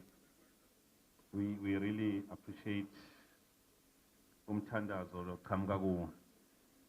Ngicela ngalokhulu ukuhlonipha salesiqala iprogram yethu sesikubikile kubaba wethu wasezulwini. I'll really request ukuthi simane sikhulumele phasi if we do. I'll really request ukuthi simane sikhulumele phansi nasikhona ukukhulumela phansi. Ngoba inkinga lesinayo ukuthi kuyarekhodwa manje kungena ngale lapho kwenziwa khona. Honorable DPM, who is standing in for His Excellency the Prime Minister of the Kingdom of Eswatini. Ngicela kuvusela Regional Administrator, Chief babe wethu emkhathisweni wethu umntwana Nkosi Gicha. Ngicela kuvusela bonke abantu abenkosi labakhona emkhathisweni wethu, and also kuvusela kakhulu kubobabe tikhulu labakhona emkhathisweni wethu. Your Excellency, the Ambassador of the United States of America, I also recognize the team from USG, the PEPFAR team, and all the partners that are with us today. Let me also thank the presence of the Honorable Resident Coordinator of the UN agency in the Kingdom of Eswatini, and also the UNH Country Director, who is also in our midst, and the entire UN team in the Kingdom.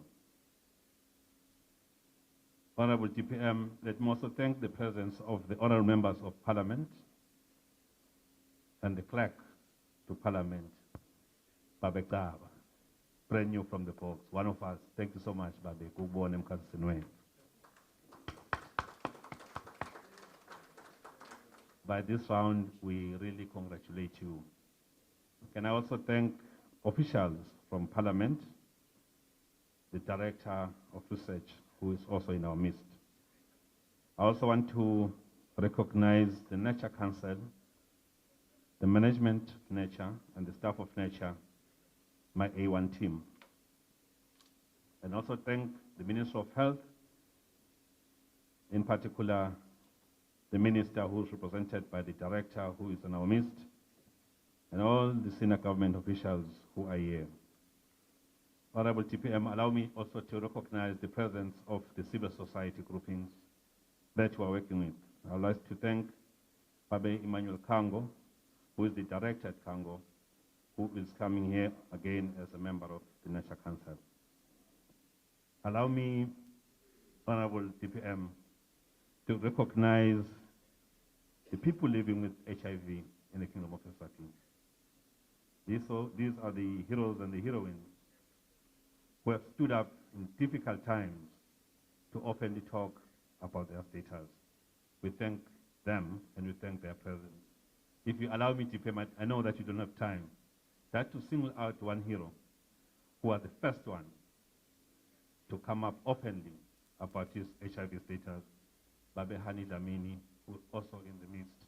Babe Dlamini, siyabonga Nkosi. Siyabonga uNkulunkulu ngawe Nkosi.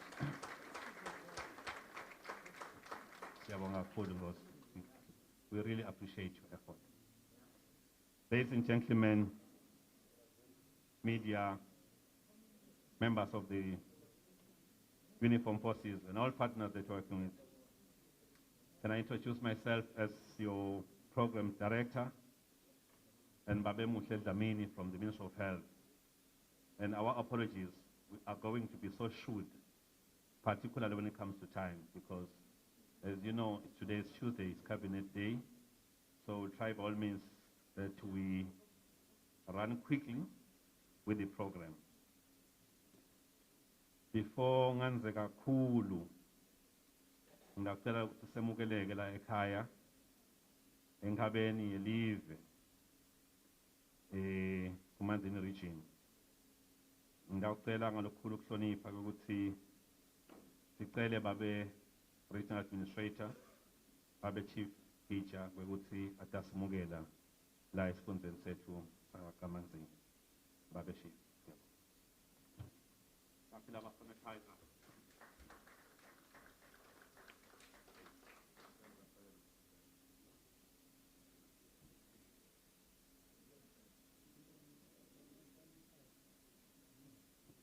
Mhlonishwa DPM, Her Excellency Ambassador from the US of A. I like calling it like that, US of A.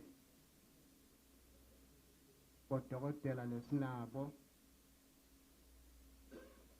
emalungu eParliament lakhona bantu abenkosi nabo babetikhulu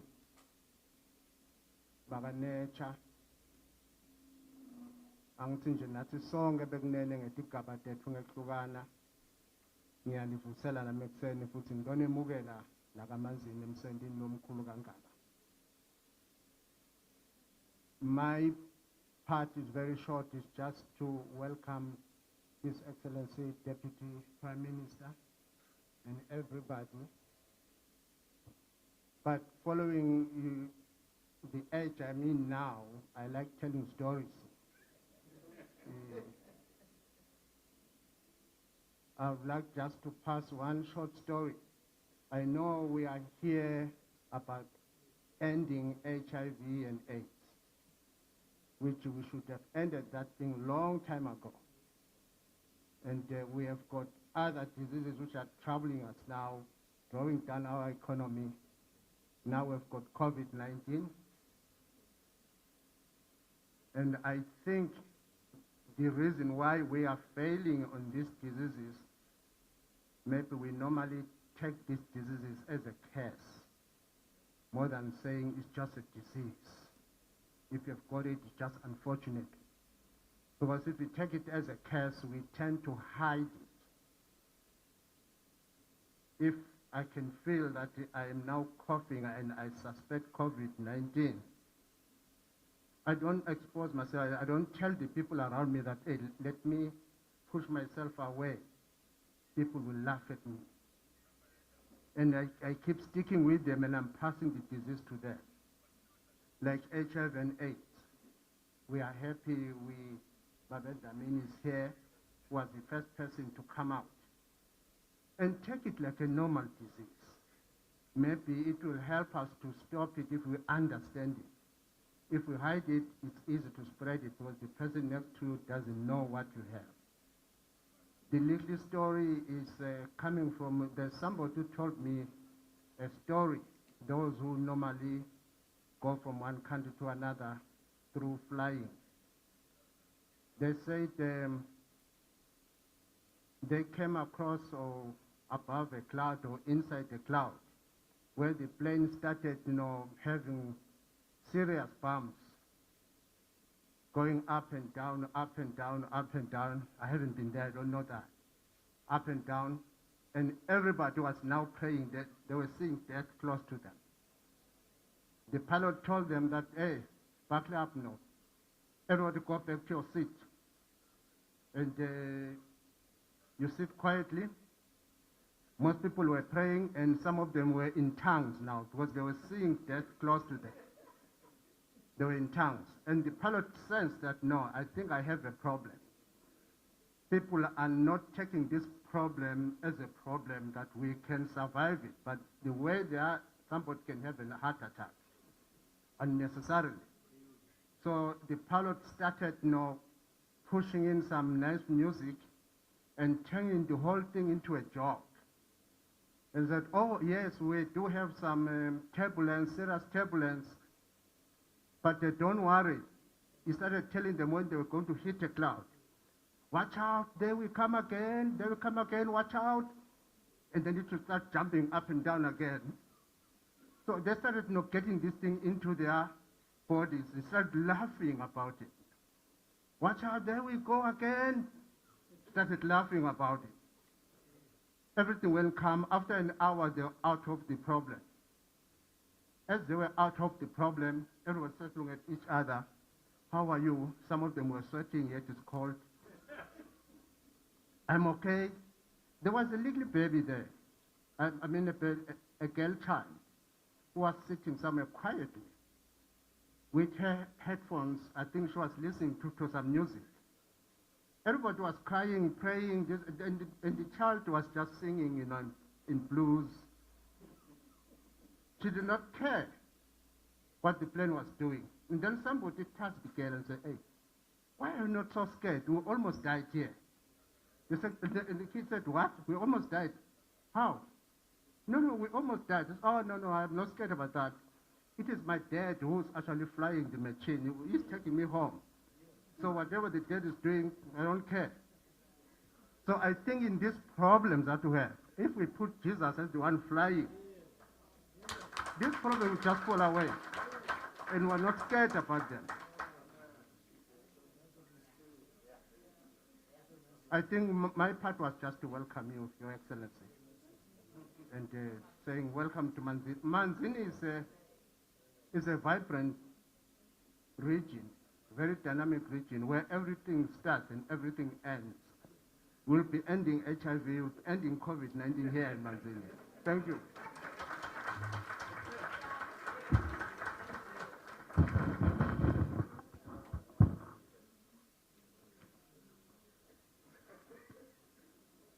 Siyabonga mntwana enkosi usemukela umhlonishwa DPM, all protocol observed. Libito lami ngimuhle Dlamini njengoba sashito babekhanya. Awu ngivumelana naye konke lesakushito. Sitawubambisana. Ngicela nje ukuthi ngisho naba labasele lwimini Director Wabaswapcha Makethobile Dlamini, we recognize you. We also recognize Dr. Dube from AHF, who actually co-sponsored this event with UN.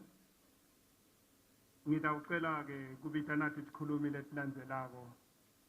Ngicela ukuthi bita tilandzelane ngoba lenzaba lena iqalwe mhla ka 29 nayilontswa Honorable Minister of Health, alontsha lama campaigns kuma regions. Njengoba nje bakahoho bakhona nelibombo likhona neshiselo ikhona. Uma yinhle kabi indzaba nawe uyishaya kancane sithi nasi siyayilalela bese uyajuba kungene lomunye imnanzi kanjani. Ngicela ke balandzelane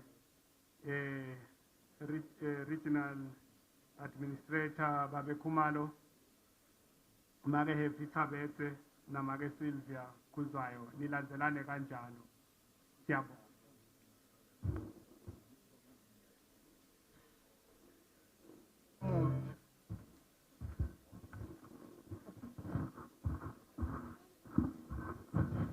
Hayi Mansondo, kanti ucabangani kangaka? Eish, zama, kubi man. Ingena engutsheni nalomunye guy.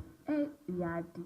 Guy lona afana u-HIV positive. Manje kungenzeka kube nami senjalo. Kanti ungabi nenkinga kangako Sondo.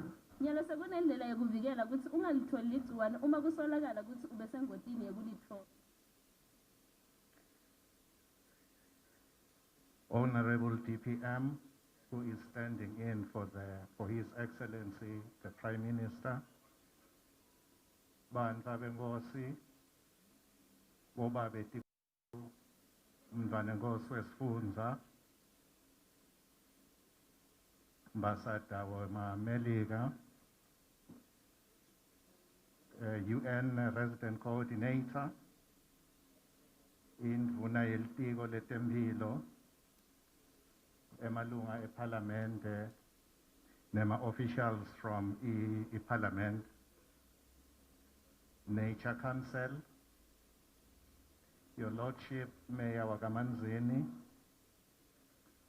representative from people living with HIV, AHF, representative, senior government officials, program director, thank you. The whole regional commemoration primarily focused on adolescent girls and young women under Timbisini Inhundla. Timbisini is a predominantly rural community, but with a mobile population given its proximity to the border post Matsamo, as well as informal crossings to neighboring South Africa.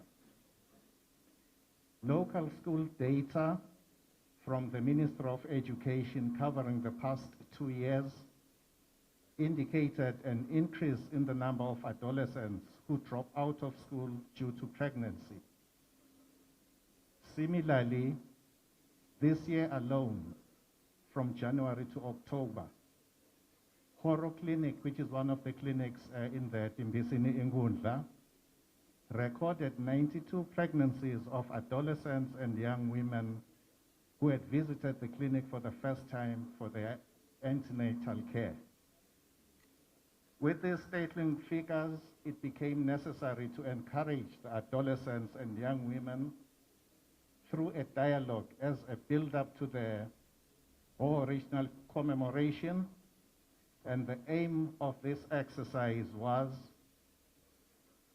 to hear the voices of young people and get deeper insights on the factors behind the high rate of teenage pregnancies, to establish the effects of COVID-19 lockdown, to unpack bottlenecks regarding access to sexual reproductive health services for this population.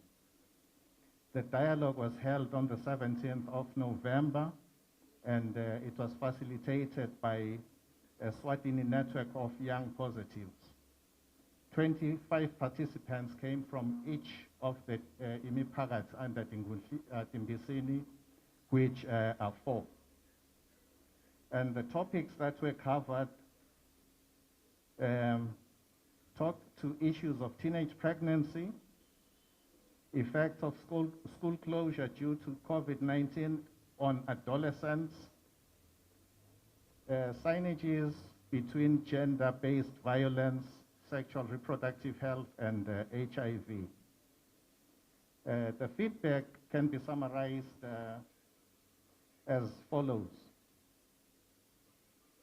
There is an influx of people, especially young men, who come from all corners of the country and beyond for the dagga trade. Proceeds from this are used to lure, among other things, adolescent girls and young women into casual relationships, from which comes unintended pregnancies, STIs, including HIV, as well as a growing number of babies with unknown fathers, as some of the men stay for a short period in the area. Another closely related to this issue is the failure to adhere to treatment by those that are on treatment. Most of the young people involved in this trade are highly mobile and fail to keep up with their treatment plan and only present at the local clinic having defaulted on their medication. The prolonged COVID-19 lockdown has provided young people with ample time to indulge in alcohol, risky sexual behaviors, thus making them susceptible to gender-based violence. Your Excellency, the main event for the Hoho region was on the 20th of November and was graced by the Honorable Minister for Finance, UNAIDS Country Director, the Hoho Regional Administrator, Nature Management, and other key guests. There were information stalls comprising of partners from AHF, Baylor Clinic, Pixpic Public Health Units, the Breast Cancer Network, and Nature had an information center. We had a group of people living with HIV that are receiving support from nature, who were showcasing their projects and their produce. Your Excellency, the Whole Health Services, having identified the challenges faced by the adolescent girls and young women, will make the necessary mitigation measures to help address the situation at Stimbisini and the whole region in general. Thank you, Program Director.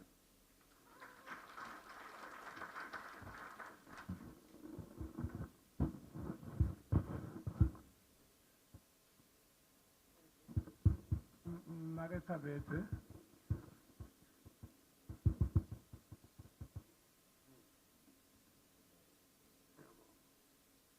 Namake Sylvia ake alunga bekunene asonzela khona ngingede uphinde ngibuye la. Siyabonga.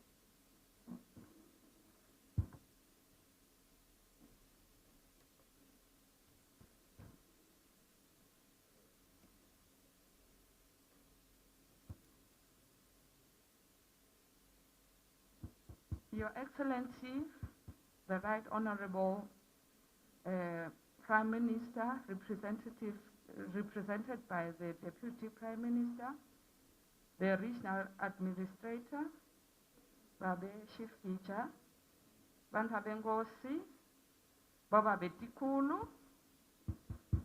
the Right Honorable Ambassador UN, Honorable Minister, Representative for the Ministry of Health, UN representatives, PEPFAR team, Honorable MPs, Nature Council, representatives from the people living with HIV, AHF representatives, senior government officials, program director, distinguished ladies and gentlemen, I greet you all, Sanbonani. My name is Happy Rejoice Tabeze. I'm the Regional Health Administrator, Lubombo. I'll be giving you a brief feedback report on the regional commemoration of performance for the Lubombo region. So our target population was young women and young men with the age of 19 to 29 years. These were from 2 informal human settlements which are based in Mkisangunu and Mapiven. These are 2 areas where they are cane cutters, sugar cane cutters. So the target population representatives were 40 men and 40 women. The reason why we chose this cluster is because this group contains of highly sexual and active people.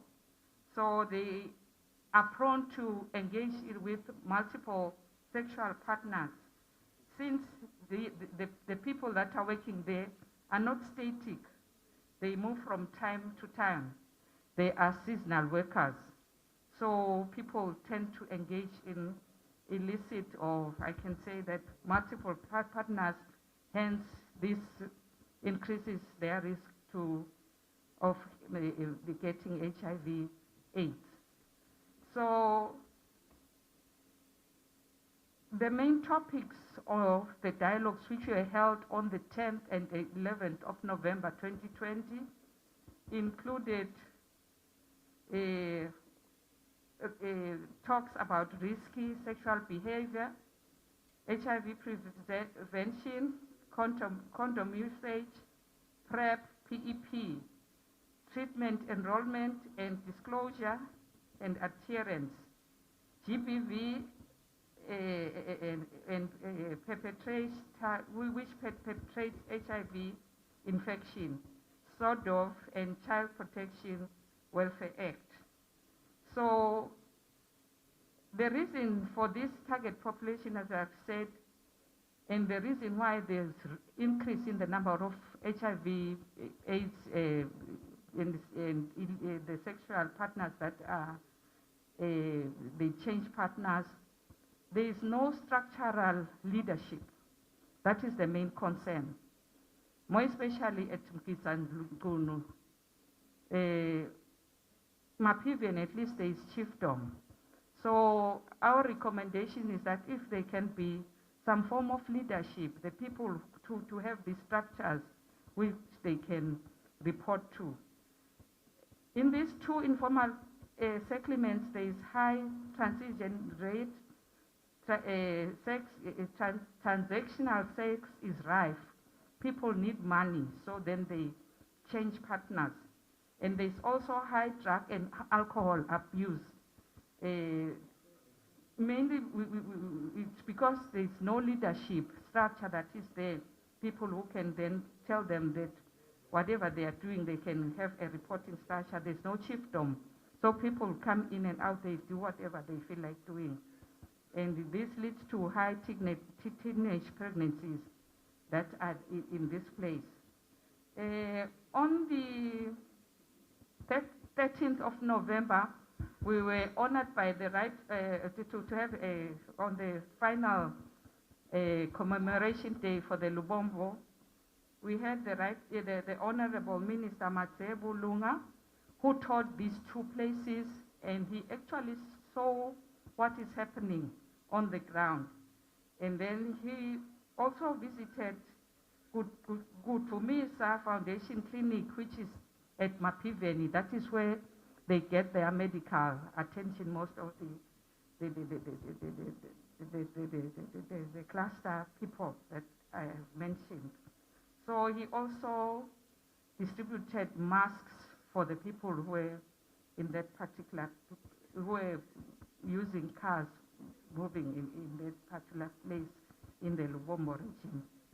That is all I can say. Thank you so much.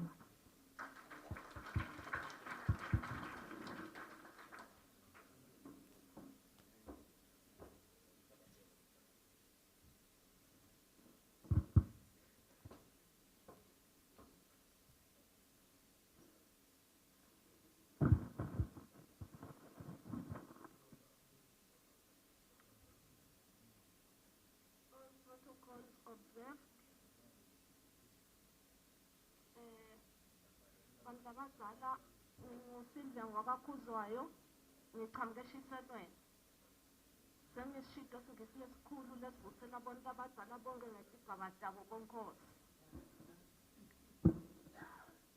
sishiselo nathi sibe nawo lo mbuthano we-Regional AIDS Day emathanjeni mhla ka-27 lesigcile kuko-ke bonkosi eshiselweni sigcile kuma-support group for people living with HIV.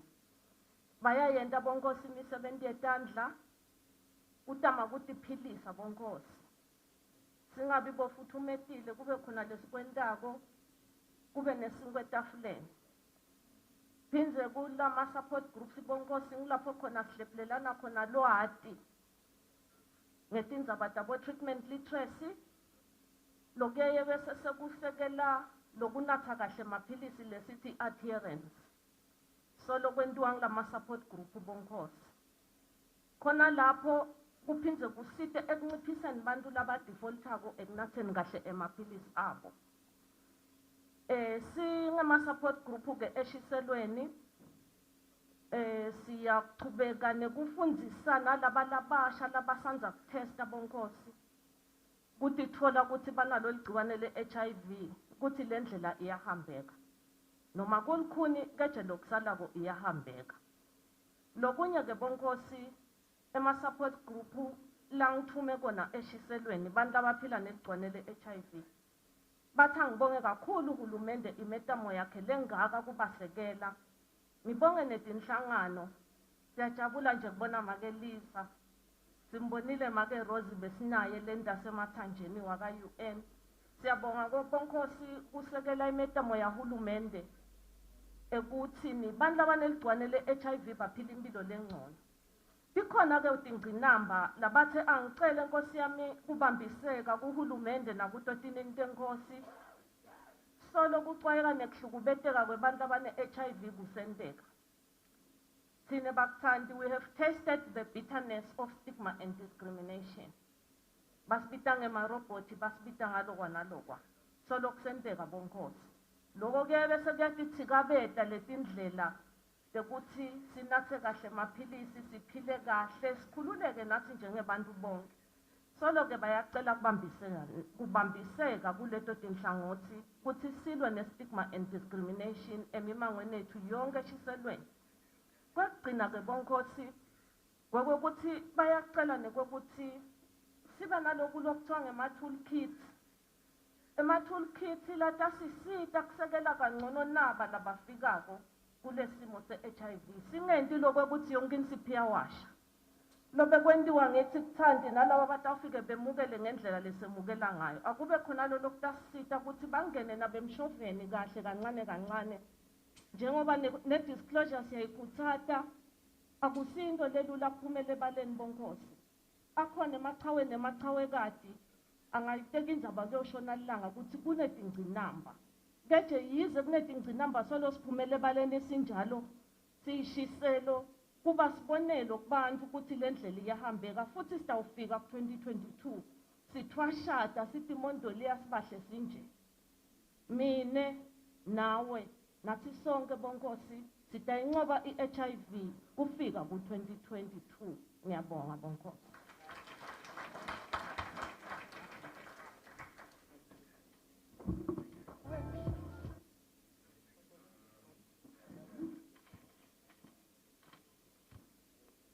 Nembala sibumbene sitayinqoba i-HIV nga-2022. Dr. Dube, may I ask you to come and give your remarks? And may I also ask Mockers to be ready, to give us entertainment. And may you come in so that when Dr. Dube finishes, you come up. Mockers, ready. Thank you.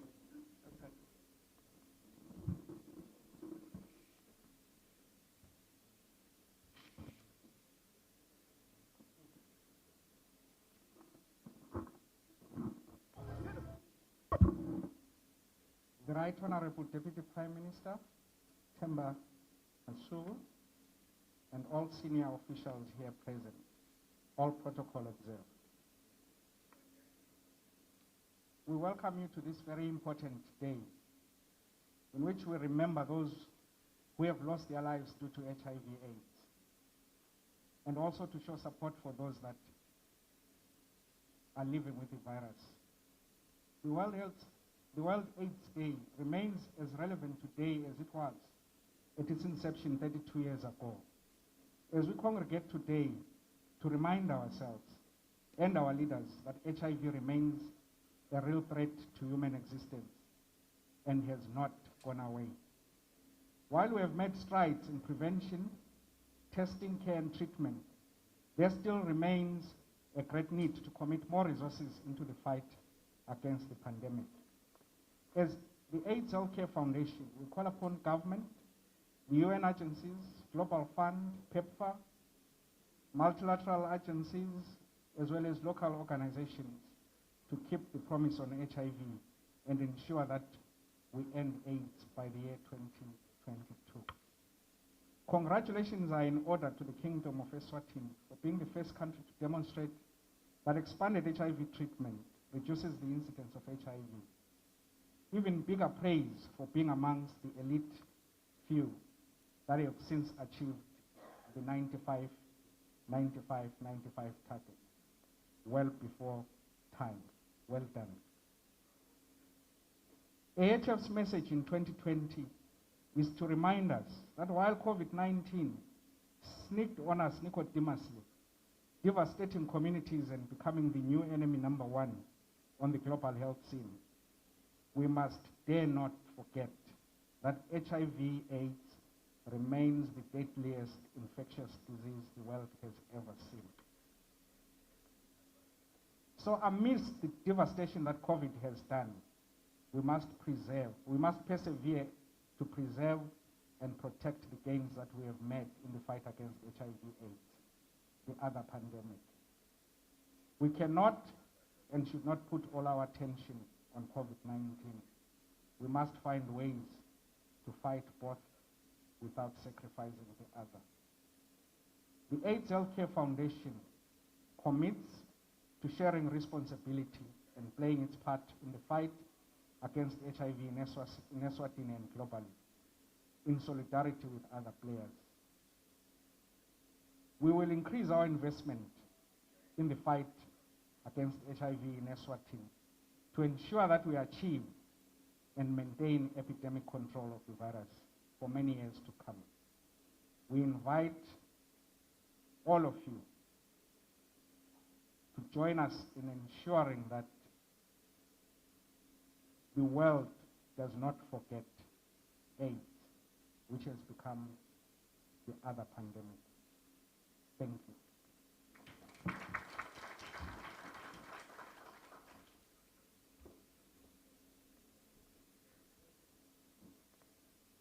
More cards?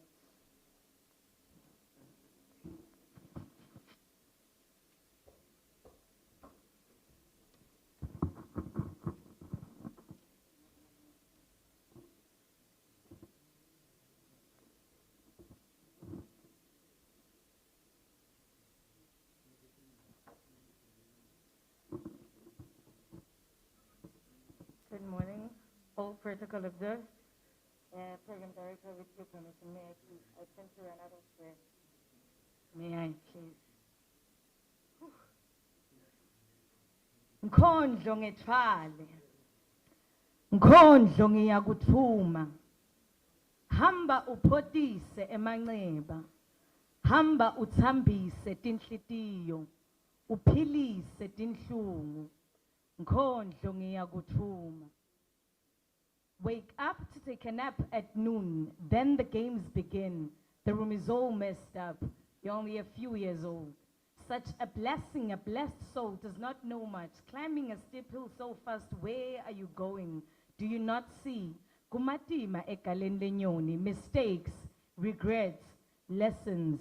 La magama ngiwasho ngivetishisa tigcwala emehlo tifuna kuphuma ngenkani. Khula mfanam.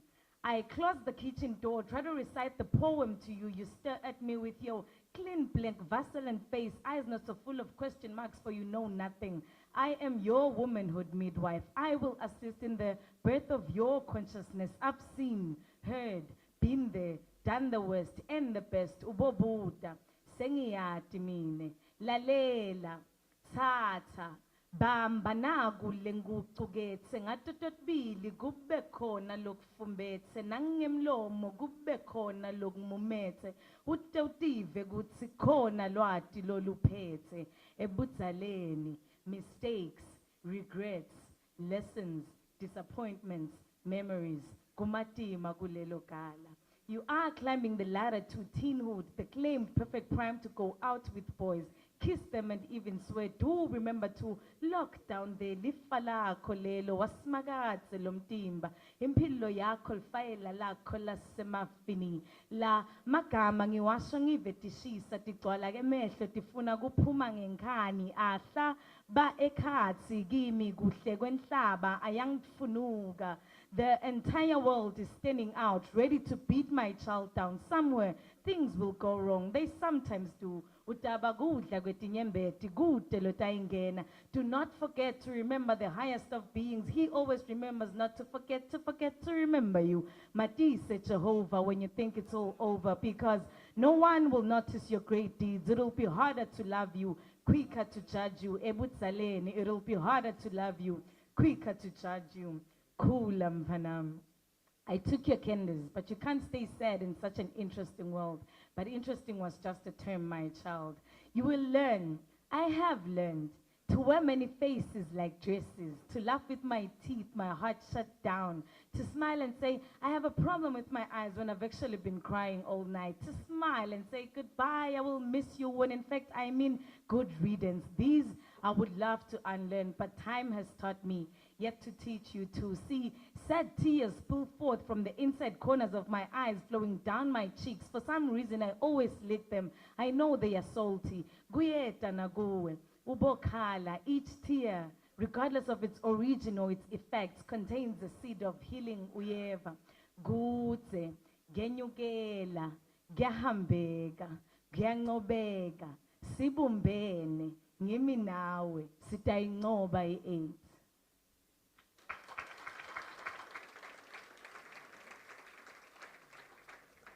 For my very last piece, I will ask you to, Mapoyana, kwenzekani apha? I will ask you to help me. I will ask you to assist me. It's a piece titled like this. So there are four sentences rather, that all end with like this. And I will ask you to join in with me and say like this with me. Is the instruction clear? Okay, let me just do an example. I didn't mean to live like this. I'm not like this, nor do I like this. But my predicament is like this. So you join me the second time. I'm going to do the stanza the first time, and the second time you are with me, okay? Thank you so much. I didn't mean to live like this. I'm not like this, nor do I like this. But my predicament is like this. I didn't mean to live. I'm not, nor do I. But my predicament is. When guns kill people, sons breed people. But Miss Kelly Rowland heard a firstborn baby while some a firstborn story. Well, guns kill people, sons breed people, pens misspell words. Schools sharpens minds, exposes minds, pollutes minds, shapes minds, screws from people, screwing forms people. But I didn't mean to live. I'm not, nor do I. But my predicament is. I let him in, not knowing the shameful path he'd walked in. So he and his demons I let in. Once, twice, thrice he was out. In was another, biggest, fattest wallet before my table. An offer I could not reject. My heart became subject to effect because my mind failed to detect and project the fact this one too could never be. But God, I didn't mean to live. I'm not, nor do I. But my predicament is. I didn't mean to live. I'm not, nor do I. But my predicament is, it's like this. Thank you so much.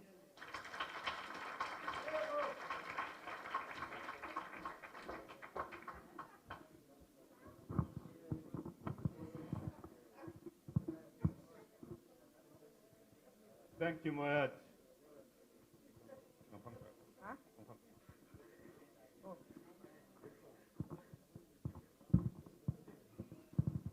And everything is like what? Like this. Everything is like what? Thank you so much. You are a very great audience. Ladies and gentlemen, can I just announce that we are also connected in Facebook. Hey, thank you. Facebook ngeSwati. Kuna Facebook lo live. The page inqasi lenebuso.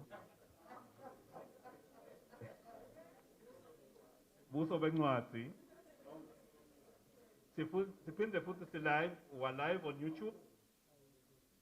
As we're sitting in here, we're getting comments, this and that, what about this? And there's also an interaction section, so that we have outside there. We're also live to EIS Eswatini radio. Yes, this one. Si capture each other. So ngidacela ukuthi nangabe ulanga phambili try to be a bit low because the audience yethu iyeva nasikhuluma nabo basangababingeleli nganibingelele emsakatweni wakangwane kumnanzi asikhona khona. Siphinde futhi sikuchannel yemaswati nakhona bayasibukela live nakhona basite uthite kushoqhawe kenyana bathi angababingelele ku channel nakhona sithi siyanimukela emsakatweni wethu wetithombe ku channel yemaswati. Siphinde futhi mhlonishwa sekuzuma neZoom yethu ke it's so interesting and amazing that we have friends outside the country who are alive babuka lo Zoom wethu. The interest part about Eswatini is like everybody's looking at Eswatini. Even now we've got people, there's one guy who's a close friend to Eswatini, Alan Whiteside. He's watching, he's commenting kuZoom ukuthi you guys, you are really committed to HIV. Siyabakhulu mhlonishwa. Asithengi ubuso bakho, but we want to thank the government of Eswatini for this commitment. So we thank you. Kube bengingane ngabe ngishadana ngibongela uhulumende welizwe. So we are moving to the next item in our agenda. And I would like to introduce a person and a young person, a young lady, living with HIV. Your Excellency, when we developed the strategy in 2018, we thought of all possible pandemics that might affect HIV and AIDS. In our widest dream, did we ever think of COVID-19? So when we're caught early this year by COVID-19, I must admit, we're caught unaware. This epidemic has caused a lot of challenges. So sicela ukuthi kube nemuntu lotasinika a personal experience ngekubuka i-access ye-HIV treatment kulesikhathi where we are faced with the COVID-19. So ngicela ete ngaphambili.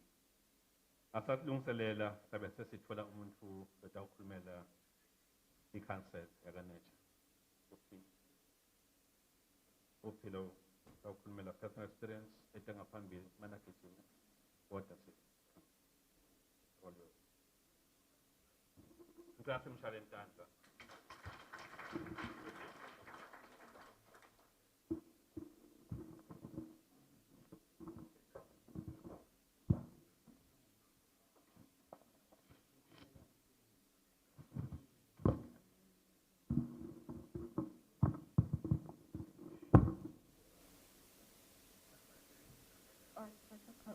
All protocol observed.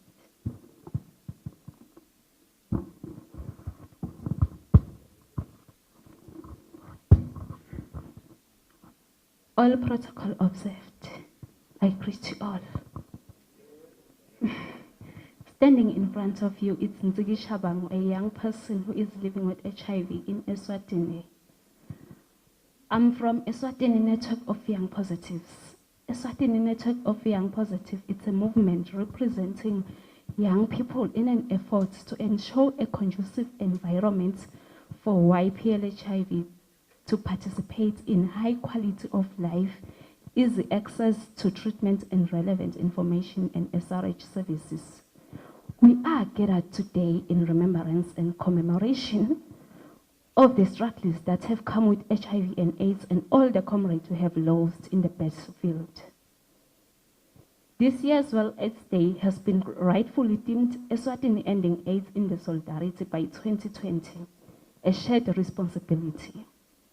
This theme can be easily adapted by young girls and women as a means of encouraging each of us to partake in the national responsibility as to be our brothers and sisters keepers. It is not easy being a young person or a young woman living with HIV because there are times whereby you have to disclose about your HIV status. And disclosure is a process. Yet some of our peers are still trying to accept that they are living with HIV because of stigma and discrimination that is still revolving towards young people living with HIV in the world. I'm humbled to stand on behalf of my peers to appreciate the efforts and support the Ministry of Health and government at large, not forgetting partners and stakeholders, has dedicated towards bettering the lives of YPL HIV in Eswatini. The introduction of dolutegravir as a first-line drug has been life-changing. The drug has shown minimal side effects and maximal effectiveness as the number of young people that are virally suppressed has skyrocketed. And we have reached to the 1995 target due to this drug I'm talking about. Rates of resistance towards the drugs are also so low that we are out of words of appreciation to direct words towards our government for taking such a choice to roll out DTG. We also appreciate the effort government that has done to protect young people living with HIV from the predicament of accidental disclosure. During the partial lockdown, by allowing us to use the red card for movement as well as giving the 3 months ARV supply.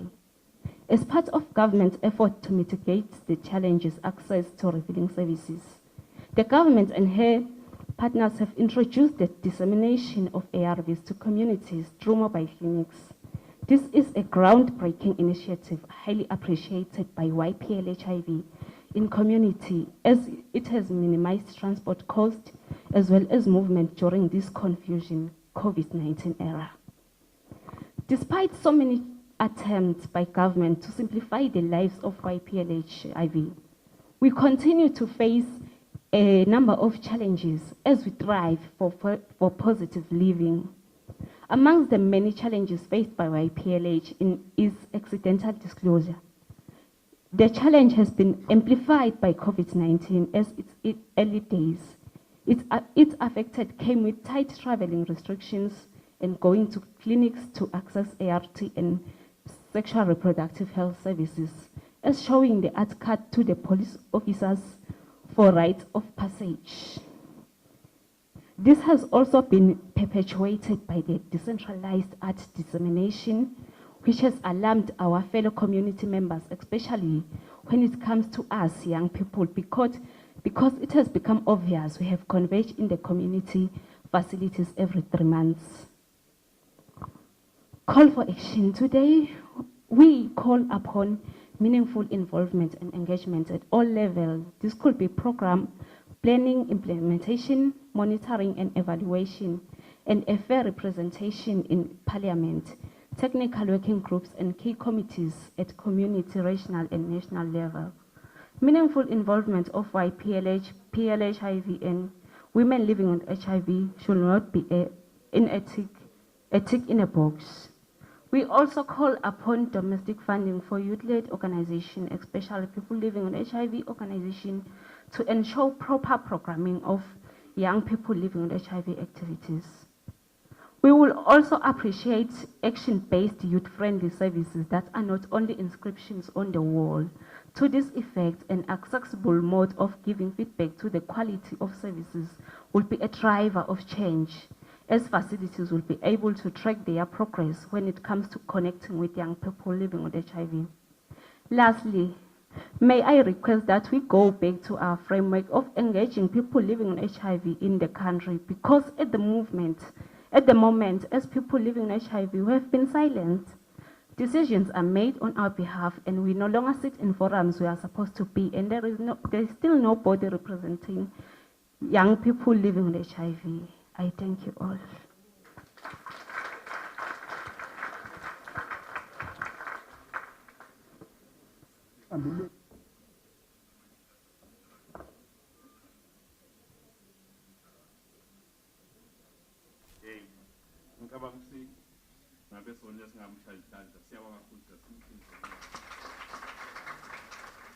Now sibona Tonshana Tunankulu sibona abantwana baphuma kanje nge-HIV. Siyabona sekudala phambili. Itolo bakungakhulumeki. Ngokunakhuluma nge-HIV nje ubone onke emajabu eceleni. Nami siyabona ukuthi sesiyamukela lesimo lesibuso. We really want to appreciate the Minister of Health ngale Yemaswati. Dr. Makakula, I really appreciate what has been said here. Because the Yemaswati, they solely never ovela malanga. Ukuthi ama-drugs ayaphela akatholakali ngesikhathi, but sithi vele ukuthi ama-drugs asayatholakala even ngesikhathi se-COVID. Akhonakala ukuthi ama-drugs lama-ARVs in particular abe accessible to people living with HIV. So we really appreciate. At this point in time, we will move to the next item in our agenda, and we'll request Dr. Jonathan Lamini to make his remarks on the progress towards ending AIDS in the Kingdom of Eswatini. So ngicela wena Dr. ude ngaphambili kodwa ke takudlalela music Dr. usetha ngaphambili. Utakwathi kujayiva Nkosi.